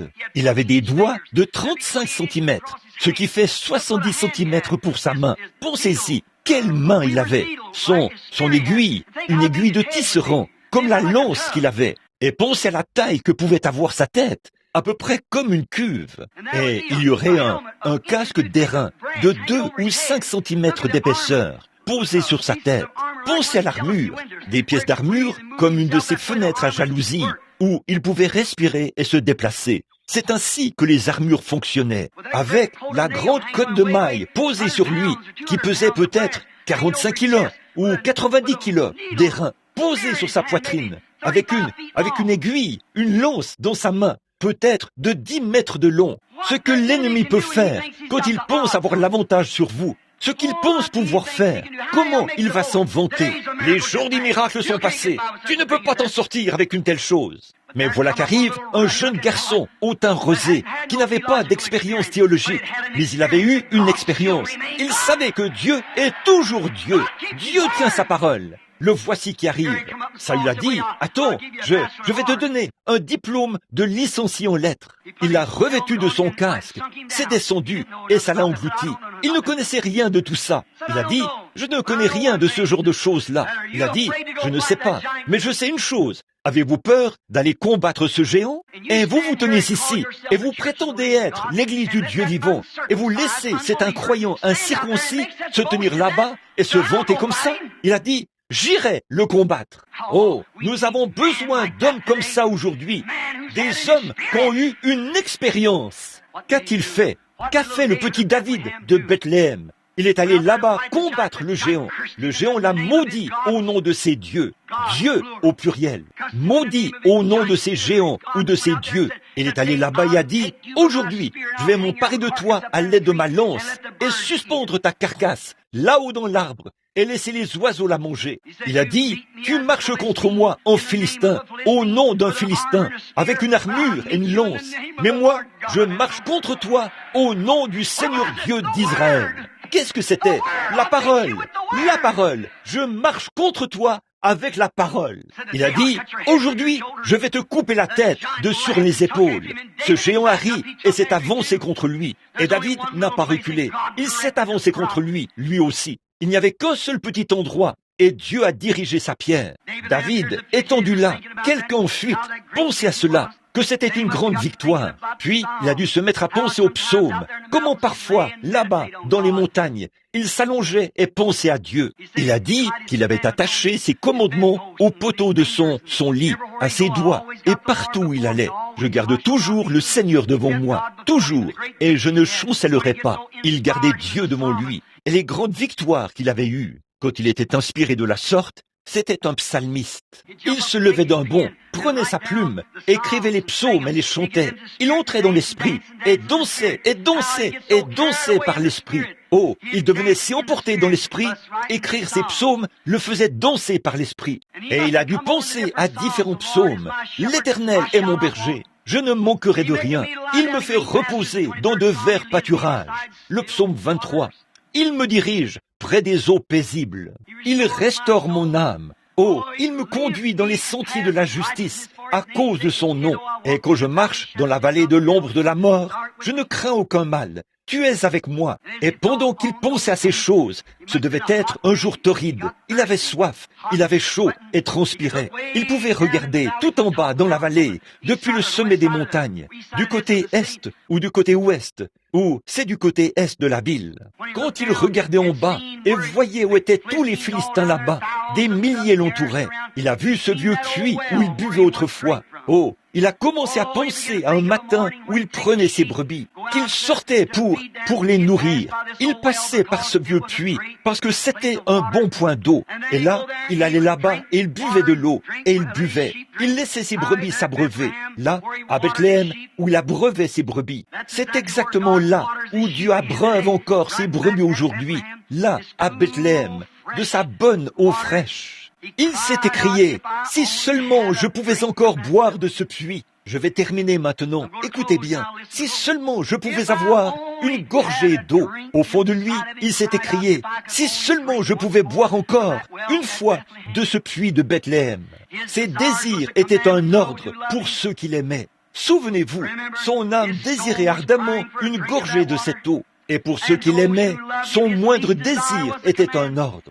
On nous dit trois de ces hommes se sont réunis, de grands hommes. L'un d'eux en a tué 800 à lui seul. Un autre a sauté dans une fosse et a tué un lion. L'autre a pris un bâton et a fait tomber une lance de la main d'un Égyptien, l'a tué avec sa propre lance. Puis s'est tenu dans un champ de lentilles comme ça et a tué 300 hommes autour de lui, de grands hommes. C'étaient des gens des nations. Remarquez d'où ils viennent. David est ici un type de Christ, Bethléem, car Christ est le fils de David. Le voici qui se tient là, réclamant une gorgée de cette eau. Et son désir était un ordre, comme je le disais, pour ceux qui l'aimaient. 3 de ces hommes ont dégainé leur épée et ont combattu des hommes sur une distance de 25 kilomètres pour se rendre à cette ville, tandis que d'autres montaient la garde et combattaient. Ces Philistins étaient de vaillants combattants. Certains d'entre eux faisaient 2 fois la taille de ceux-là. Mais ces derniers étaient des hommes vaillants qui savaient se battre. L'un d'entre eux a tué à lui seul 800 hommes qui l'entouraient en un jour. C'étaient de grands hommes. Ils faisaient confiance à Dieu. Ils avaient foi en leur chef. Et ils se sont taillés un passage jusque là-bas. Et pendant que certains d'entre eux combattaient, l'autre a pris un seau d'eau. Puis, ils se sont taillés un passage de retour et ont combattu des hommes sur une autre distance de 25 kilomètres. Et ont apporté cela à David pour qu'il puisse le boire. Voici, Christ est représenté ici, à la fois comme roi et guerrier. Parce qu'il s'est taillé un passage. Il a brisé les lignes de l'ennemi de la mort. Il a brisé les lignes de l'ennemi, eh bien, afin que nous puissions avoir la vie éternelle, les eaux de la vie éternelle. Il a même traversé la mort.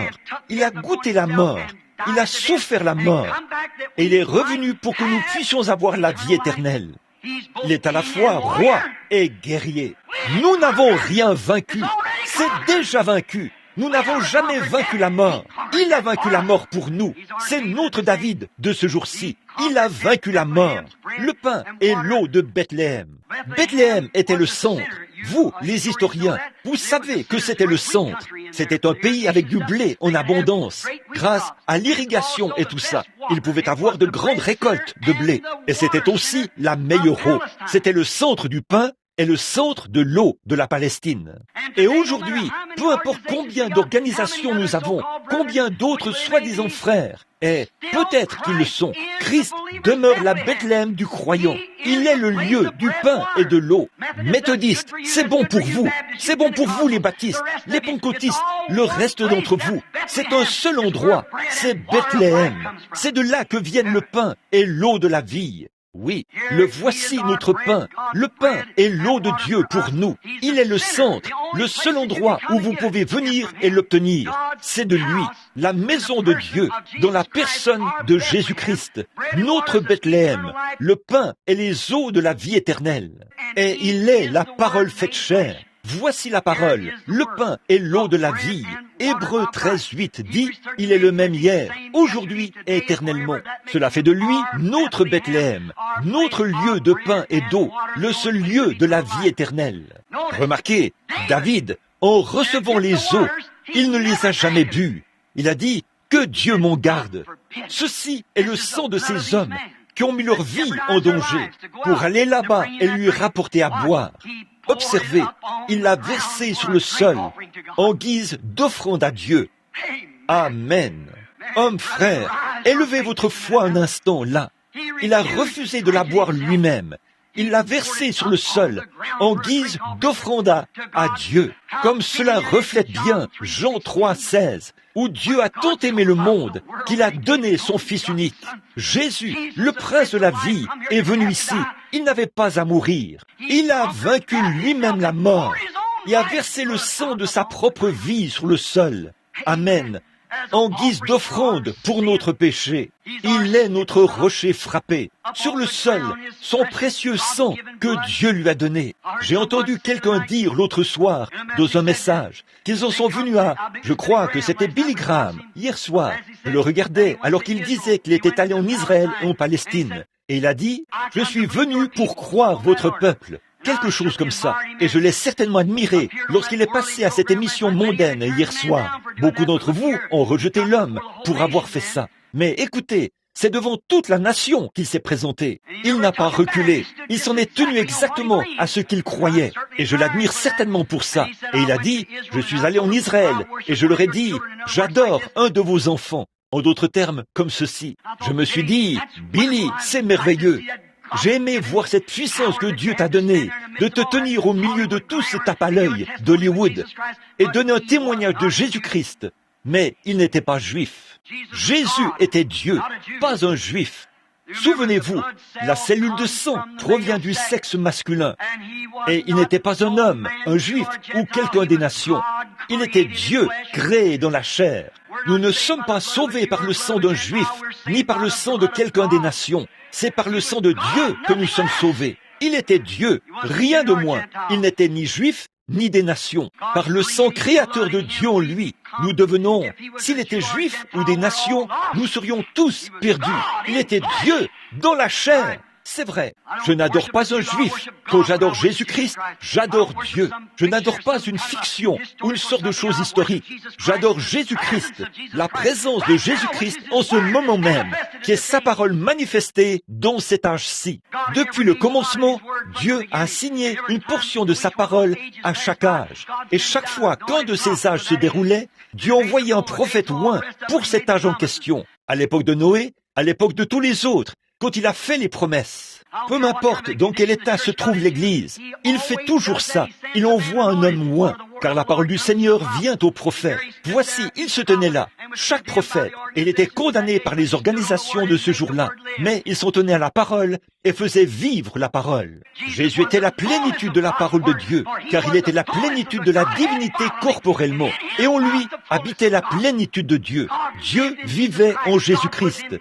Dieu était en Christ, réconciliant le monde avec lui-même.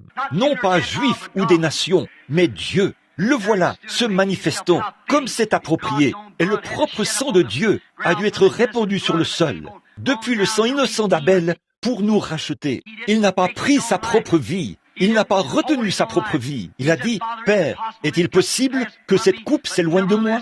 Mais néanmoins, non pas ma volonté, mais que la tienne soit faite. » Il s'est abandonné à la parole.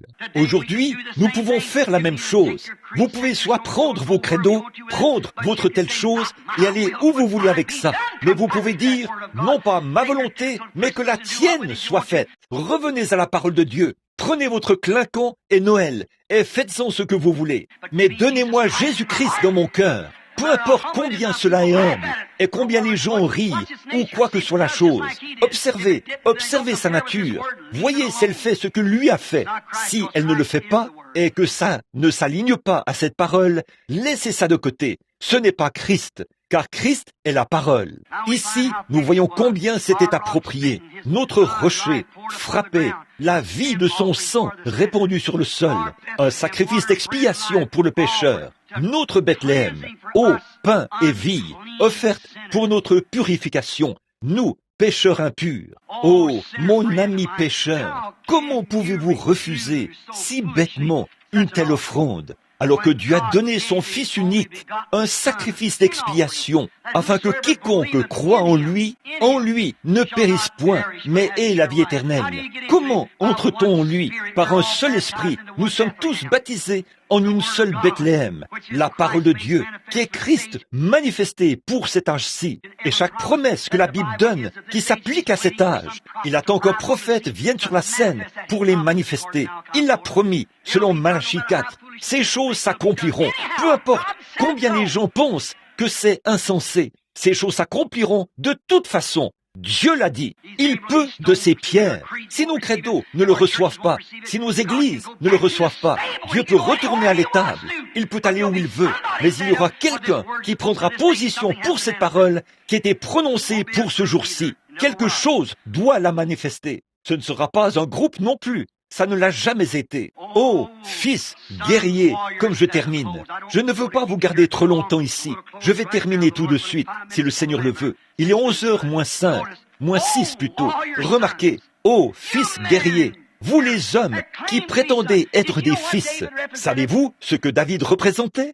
David représentait Christ. Christ était le fils de David. Maintenant écoutez, je termine par ceci. Ces guerriers des nations, beaucoup d'entre eux, remarquez, ils venaient de partout. Mais ils savaient que ce fugitif était oint. Ils savaient que David était rejeté par son propre peuple. Mais ils savaient que l'onction était sur lui. Ils pouvaient voir ça. Alors, ils sont restés à ses côtés, à la vie, à la mort. C'étaient des hommes vaillants. Même si le monde extérieur ne croyait pas ça, son propre peuple l'a chassé. Il ne voulait rien avoir à faire avec lui. Saül l'a chassé. La tête de la dénomination l'a chassé et n'avait rien à faire avec ça. Le conseil l'a chassé et il est devenu un fugitif. Il a dû aller là où il pouvait. Il était là-haut, dans les montagnes. Mais il y avait un petit groupe d'hommes, composé de gens des nations, et ainsi de suite. Et en regardant cet homme, ils ont su qu'il allait devenir roi. Il en est de même aujourd'hui pour les véritables et vaillants soldats de la foi de cette parole, qui savent que cette parole promet que Jésus-Christ va revenir. Nous ne sommes pas intéressés par des millions de dollars de ceci et des millions de dollars de cela. Je suis intéressé au retour de Jésus-Christ. Oh, fils guerrier de Dieu, qu'est-ce qui vous arrive? Quelle est votre position aujourd'hui quand nous voyons que la Bible prédit qu'il est quelqu'un rejeté aujourd'hui, chassé de son Église, chassé des organisations? Et vous le savez, pas besoin de nous le cacher, c'est la vérité. La Bible dit qu'il en serait ainsi. Sortez de ces marques de la bête. Regardez ces hommes, ils ont dégainé leur épée. Qu'est-ce qu'il y avait? Il désirait une gorgée d'eau fraîche. David. Quel type d'aujourd'hui? De notre David. Christ. Nous savons qu'on le traite d'exalté, qu'on le repousse comme fanatique et tout. Il est rejeté par les églises. Elles ont leur credo et leurs choses déjà établies en ce Noël, exactement comme la première fois. Nous savons cela, mais nous savons aussi que cette parole reste toujours vraie et qu'elle doit s'accomplir. Et ce que Christ désire, c'est que les hommes, les combattants, tiennent ferme. Amen. Oh, venez vous placer auprès de moi, à mes côtés. L'endroit où je me tiens est redoutable. Je lance un défi aujourd'hui. Ces bandes vont partout dans le monde. Je lance un défi à l'homme, aux combattants qui aiment Jésus-Christ, qui sait que ces choses doivent s'accomplir aujourd'hui. Frères, venez vous placer à mes côtés et dégainer la parole de Dieu. Oubliez ces citernes desséchées et ces dénominations stagnantes dans lesquelles vous vivez. Dégainez la parole fraîche de Dieu. Donnons à Jésus une bonne gorgée d'eau fraîche de la Pentecôte. C'est son désir aujourd'hui de revenir à la Pentecôte originelle, de revenir à la parole. Il est prophétisé que nous le ferons dans le chapitre 4 de Malachie. Ramener la foi des enfants au Père. Qui prendra position ce matin? Comme David, nous savons que David prendra le pouvoir. Jésus-Christ va conquérir le monde. Il hérite la terre. Il sera roi de la terre. Il est rejeté aujourd'hui. Il est un fugitif parmi son peuple. Bien sûr, il est un fugitif parmi le monde. Il l'a toujours été. Mais aujourd'hui, il est un fugitif aux yeux de sa propre Église. Ils le rejettent. Ils aiment mieux leur credo et les grands dignitaires que la parole. Ils ne permettent pas qu'elle se manifeste. Ils ne permettent pas qu'elle soit prêchée dans sa puissance. Ils s'en sont éloignés, comme la Bible l'avait annoncé dans Apocalypse 17. Qu'est-ce qu'ils font? Ils montent là aujourd'hui et vont tous dans ce conseil des églises. Le catholicisme et le protestantisme s'unissent, produisant la marque et l'image de la bête. Et les protestants tombent dans le panneau. Les pentecôtistes, partout, des dignitaires pentecôtistes vont à Rome et reviennent en disant l'endroit le plus spirituel. Et au Texas et partout ailleurs, ils sont ouverts et ils donnent des explications sur les stations et tout, sachant que ce sont des credos qui ont été injectés dans cette parole. Oh, vous, habitants de Bethléem, alléluia, je fais appel à des hommes, des combattants qui n'ont pas peur. Peu m'importe qu'il y ait 800 personnes d'un côté et 10 000 de l'autre. Je veux des combattants qui viendront avec moi et qui se frayeront un chemin à travers cette ligne de Philistins incrédules que le Conseil mondial a posté autour de la parole de Dieu, essayant d'en faire des credos et d'en nourrir les gens. Il y a un puits, il y a une source ouverte dans la maison de David, Bethléem, pour le péché et l'impureté. Frère, le péché, c'est l'incrédulité à l'égard de sa parole. Qui est le combattant qui peut voir venir le millénium? Quel combattant peut voir ce grand Saint-Esprit venir sous la forme de Jésus-Christ, le corps littéral de Christ qui reprend le pouvoir? Venez vous placer auprès de moi. Venez vous placer auprès de moi. Taillons-nous un passage à travers ce credo dénominationnel. Allons-y, fonçons. Il désire ardemment une bonne gorgée d'eau fraîche de la Pentecôte originelle. Pas un tas d'excitation, de cris, de hurlements. Là, je veux dire un véritable baptême du Saint-Esprit qui produit la vie de Jésus-Christ dans la personne. Pardonnez-moi si je vous ai blessé. Non, ne faites pas ça. Je fais ceci au nom du Seigneur Jésus. Revenez, prenez position, vous, les hommes vaillants, qui voient David se tenir là-bas. Jésus-Christ, quelqu'un rejeté par son Église, exclu par leur credo. Il y a une source fraîche qui se trouve là-bas. Amen. Il y a de la puissance pour faire revivre cette parole. Il est prophétisé qu'en ce jour-ci, cela va s'accomplir. Dieu a dit que ça s'accomplirait. Cela doit s'accomplir. Vous n'y arriverez jamais dans l'armée dans laquelle vous êtes maintenant. Vous placez une garnison autour de vous-même, pentecôtiste, avec le reste des organisations, et vous en faites un credo. Oh, homme de Dieu, où est cette épée? Notre Seigneur désire une gorgée d'eau fraîche. Peu m'importe s'il faut mourir ou vivre. Taillons-nous un passage à travers cette chose. C'est si difficile de se tenir tout seul.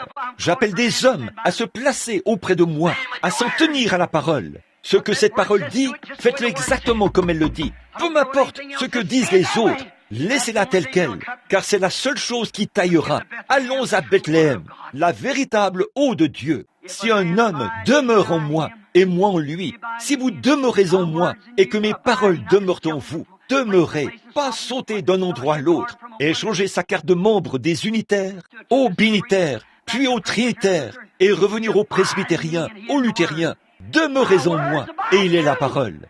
Mes paroles demeurent en vous. N'ayez pas peur de 800 ou de 8 millions.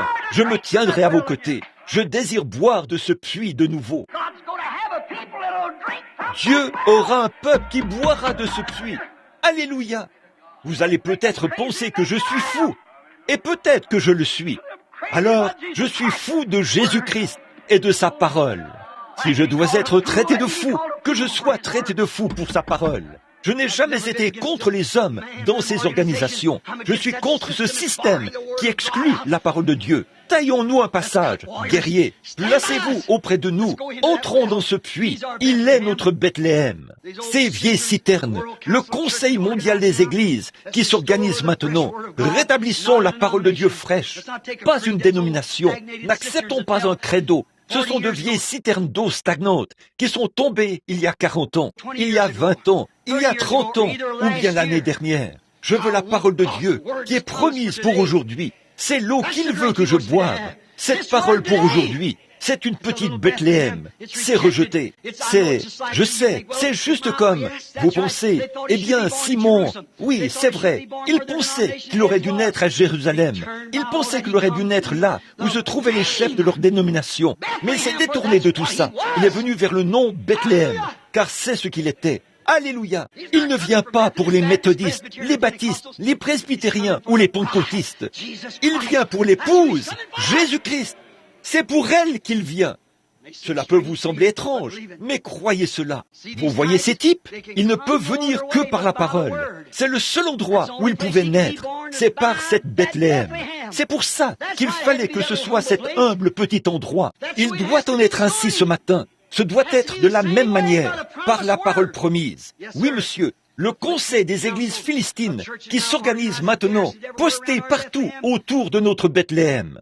En ce Noël, ils ont placé des garnisons autour, partout. Tout est décoré avec le clinquant du monde.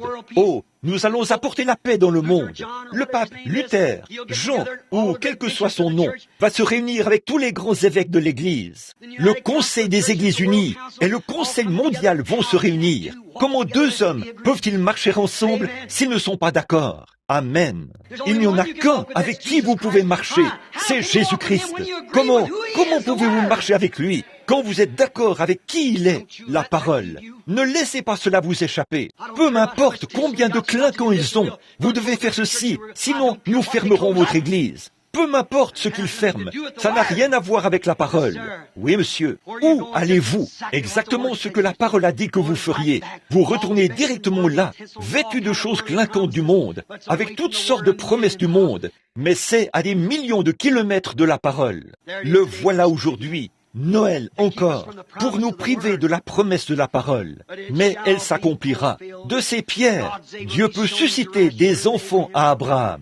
Ah, ils essayent de priver les véritables et authentiques habitants de Bethléem d'avoir la vie éternelle. C'est ça leur but. Levez-vous, fils et combattants, taillons-nous un passage vers notre Bethléem originel. Souvenez-vous, quand David est monté sur son trône, ces hommes l'ont soutenu parce qu'ils savaient qu'il allait monter sur le trône.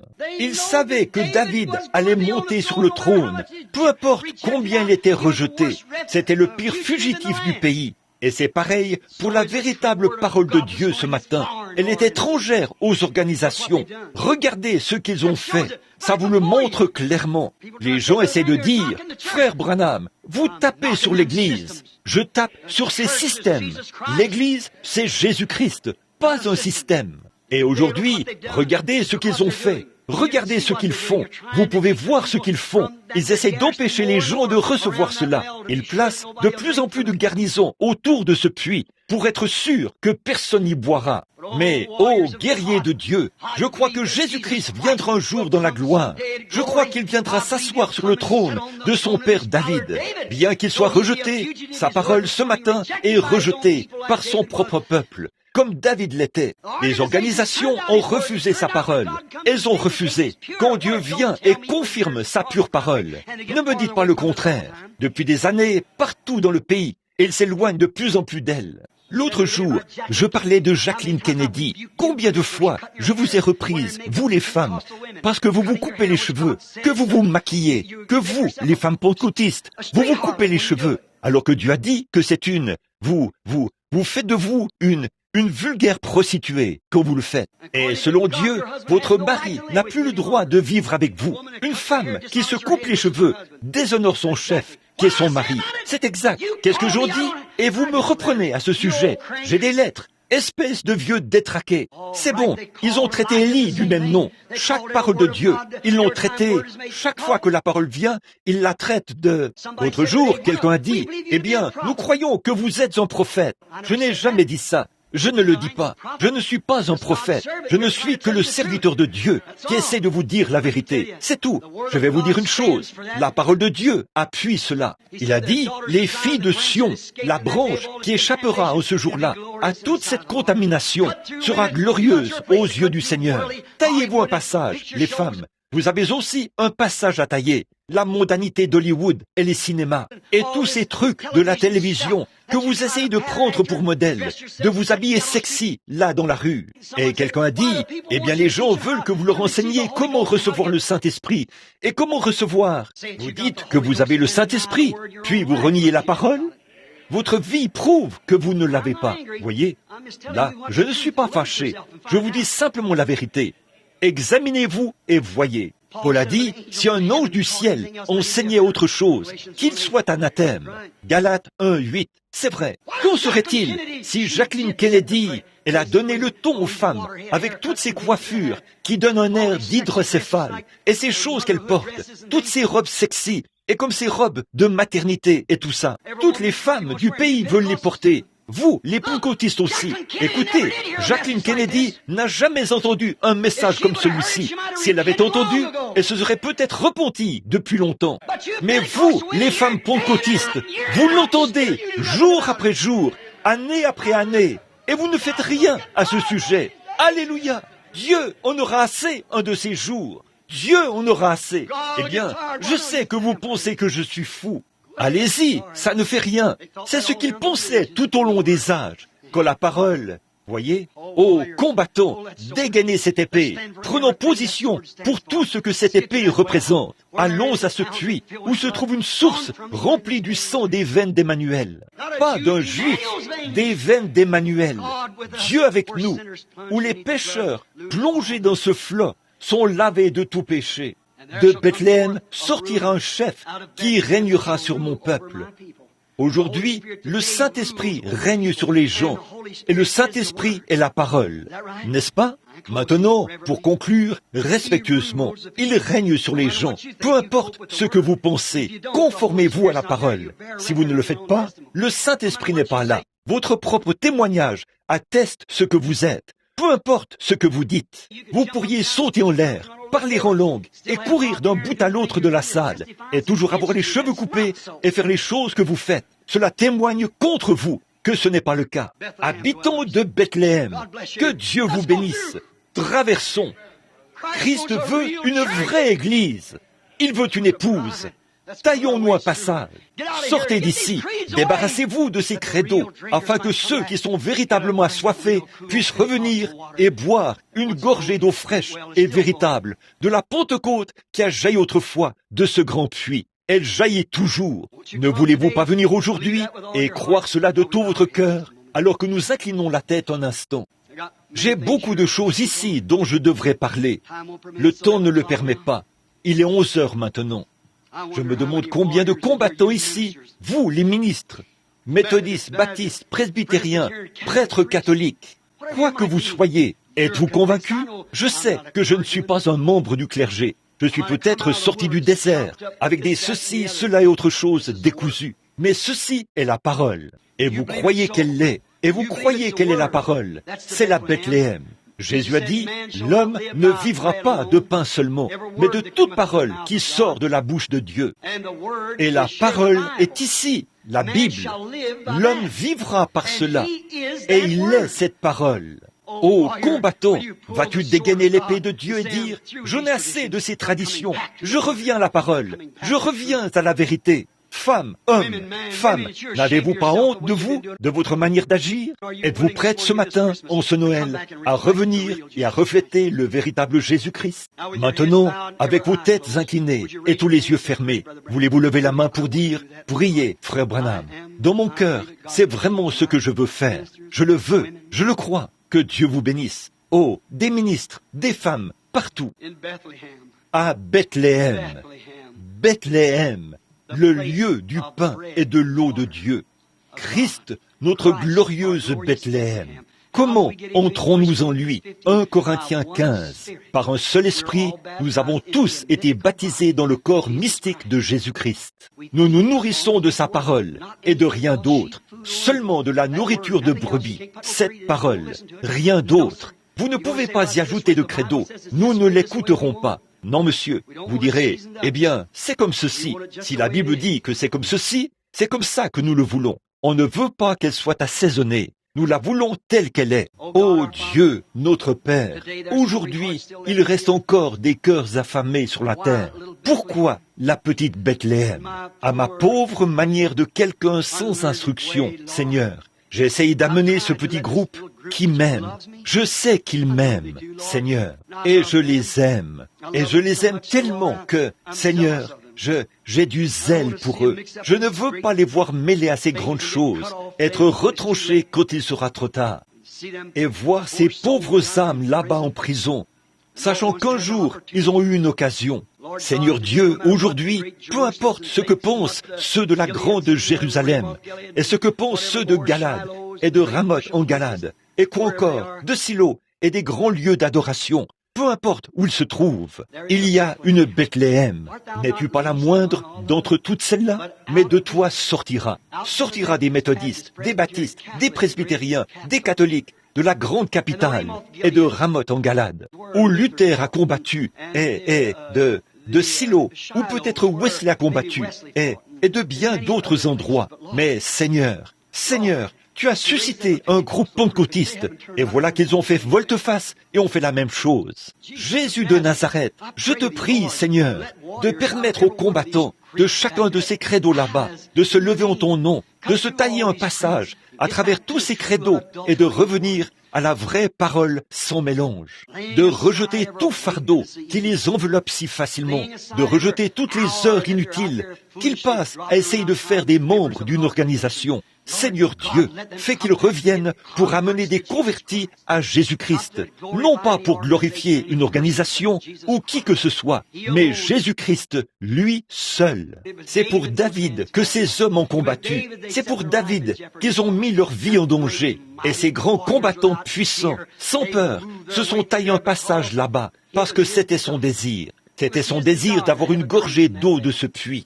Seigneur Dieu, peut-être que nous ne ressentons pas ce quelque chose qui tire, mais voici, c'est ton désir que ces choses soient faites. Comme tu l'as dit à Jean, ainsi il est de notre devoir, où il est convenable pour nous que nous accomplissions tout ce qui est juste. Il est convenable pour nous, en tant que ministres aujourd'hui, de veiller à ce que cette parole soit prêchée, de veiller à ce que ce soit fait. Il est convenable pour nous, les hommes de cette heure dans laquelle nous vivons, les grands hommes sur la terre aujourd'hui. Ô Dieu, ils sont là, qu'ils le voient et saisissent l'épée. Quelle que soit l'opposition, si Dieu est pour vous, qui sera contre vous? Peu nous importe de mettre notre vie sociale en péril. Peu nous importe de mettre ceci, cela, autre chose en péril. Nous voulons retrouver l'eau de la vie. Que nous allions à Bethléem, Seigneur. Que chacun d'eux y aille. Que toutes ces femmes, certainement que si elles ont levé la main, elles avaient honte d'elles-mêmes. Fais-leur prendre conscience que ces hommes seront comme M. Kennedy un de ces jours. Ils seront comme le reste des hommes. Ils doivent mourir. Ces femmes sont en train de mourir. Je suis en train de mourir. Nous sommes tous en train de nous consumer ici sur la terre.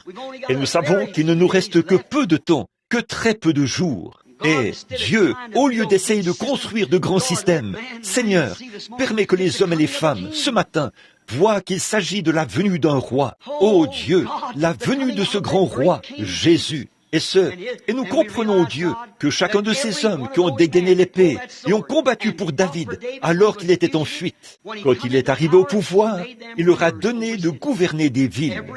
Chacun d'eux avait des villes. Et tu as promis dans la Bible que nous aurions des villes. Ô Dieu, en tant que gens des nations, devenus héritiers par la lignée des gens des nations, afin que nous participions à sa sainteté et à sa justice. Permets aujourd'hui que nous, Seigneur, en tant qu'hommes combattants, prenions cette parole, sachant que ceux qui prennent position pour lui en cette heure, ils gouverneront des villes. Non pas que nous voulions être des chefs, mais nous voulons être tes serviteurs, Seigneur. Ô Dieu, nous voyons la vision de cette petite minorité, de ce petit groupe, de ce qu'on appelle le fanatisme dans le... Paul a dit en son jour, selon la voie qu'on appelle secte, folie, C'est là que je veux combattre, Seigneur. Ta parole est la vérité. Et tu es la parole, le même hier, aujourd'hui et éternellement. Ô Dieu, oins-nous de ta parole et accomplis ta parole promise pour ce jour-ci. Puissions-nous quitter ce bâtiment ce matin en tant qu'instrument resplendissant de Dieu. Puissions-nous avancer avec l'épée, qu'elle scintille dans les airs, pour retrancher tout fardeau et tout le reste, jusqu'à ce que nous puissions ramener les gens à Christ et apporter de l'eau fraîche à notre Seigneur. Plutôt que ces vieux credos stagnants, que les gens boivent à la source, une véritable bénédiction de Pentecôte fraîche et rafraîchissante, afin que cela puisse bénir son cœur et le ramener parmi nous. Accorde le Seigneur. C'est au nom de Jésus que je prie. Pendant que nous avons la tête inclinée, si le pianiste ou l'organiste, quel qu'il soit, veut s'avancer à l'orgue, au piano, je veux que nous chantions doucement ceci. Il y a une source remplie du sang des veines d'Emmanuel. Tout pécheur plongé dans ce flot. Pécheur, qu'est-ce qu'un pécheur? Un incroyant. Les incroyants plongés. L'incrédulité à l'égard de quoi? La parole. Oh, ces Juifs, ils ne voulaient pas croire qu'ils étaient des incroyants. Ils pensaient être sauvés. Mais Dieu savait qu'ils avaient besoin d'un sauveur. Ils priaient pour un guerrier. Dieu leur a donné un bébé, un sauveur. Ils savaient ce dont ils avaient besoin. Voilà leur cadeau de Noël. C'est ce dont vous avez besoin aujourd'hui. C'est ce dont j'ai besoin aujourd'hui. Un sauveur pour mon incrédulité. Un sauveur pour votre incrédulité. Pendant que nous chantons, prions à ce sujet maintenant dans notre cœur. Priez sincèrement, s'il vous plaît, Église. There is a fountain filled with blood drawn from Emmanuel's vein, and sinners, unbelievers, plunge. Not a church member now. That's where church members plunge. Lose all their guilty stain.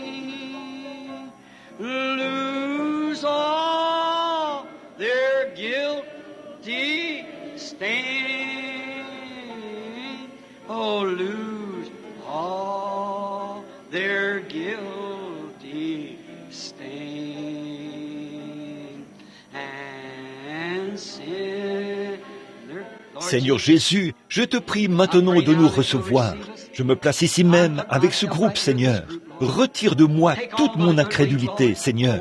Que je meure, Seigneur, comme Samson l'a réclamé. Que je meure avec ces Philistins. Que je fasse tout ce que je dois faire, quelle que soit la chose. Mais Dieu, purifie mon âme. Retire tous les doutes. S'il y a quelque chose dans cette parole que je ne crois pas, Seigneur, et si en moi il manque quelque chose que tu as promis, que je ne peux pas voir dans ma propre vie, la confirmation de la parole pour ce jour-ci, alors, Seigneur, pardonne-moi. Pardonne-moi, Seigneur.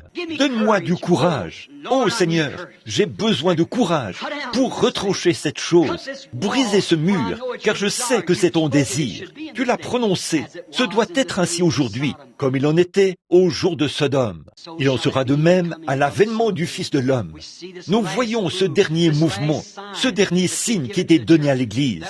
C'était le dernier signe que la semence naturelle d'Abraham a vu avant que le feu consume le monde des nations. Et c'est pareil ici, c'est le dernier signe que verra sa semence royale avant que le feu consume le monde des nations. Toi, Seigneur, puisse-t-il voir que c'est exactement la raison pour laquelle Jésus devait naître à Bethléem. C'est ta parole, c'est ta promesse.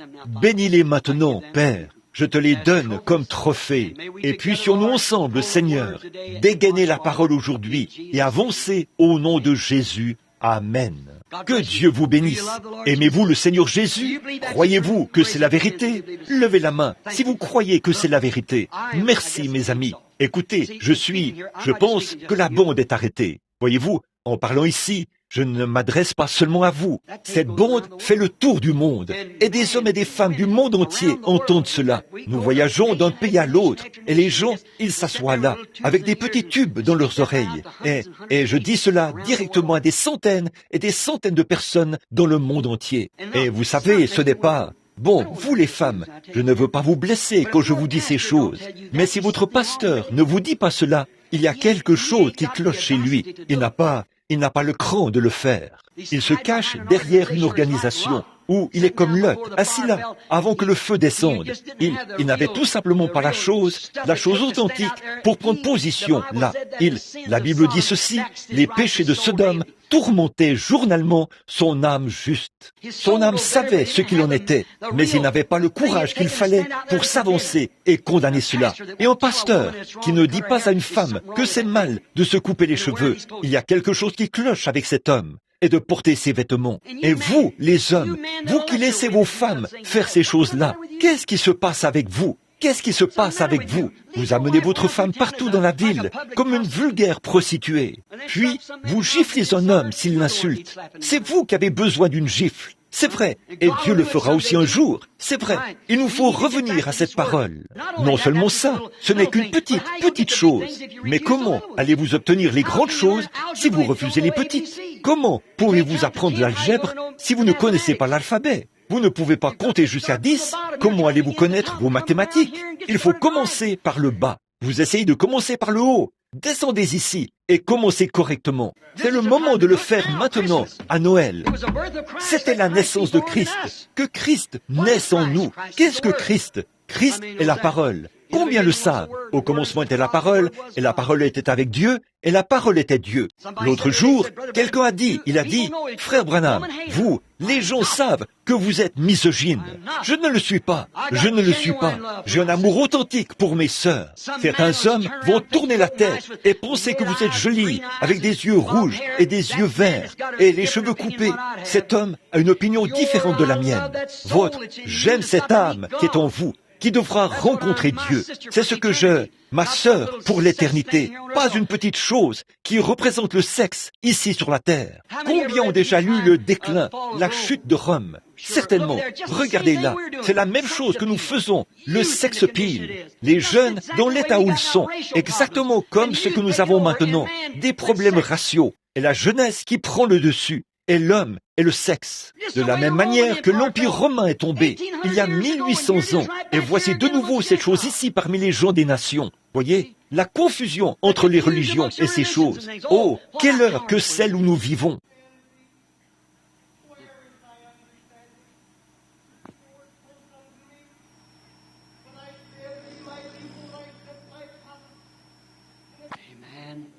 Amen. Le Seigneur Dieu a parlé. Je crois cela.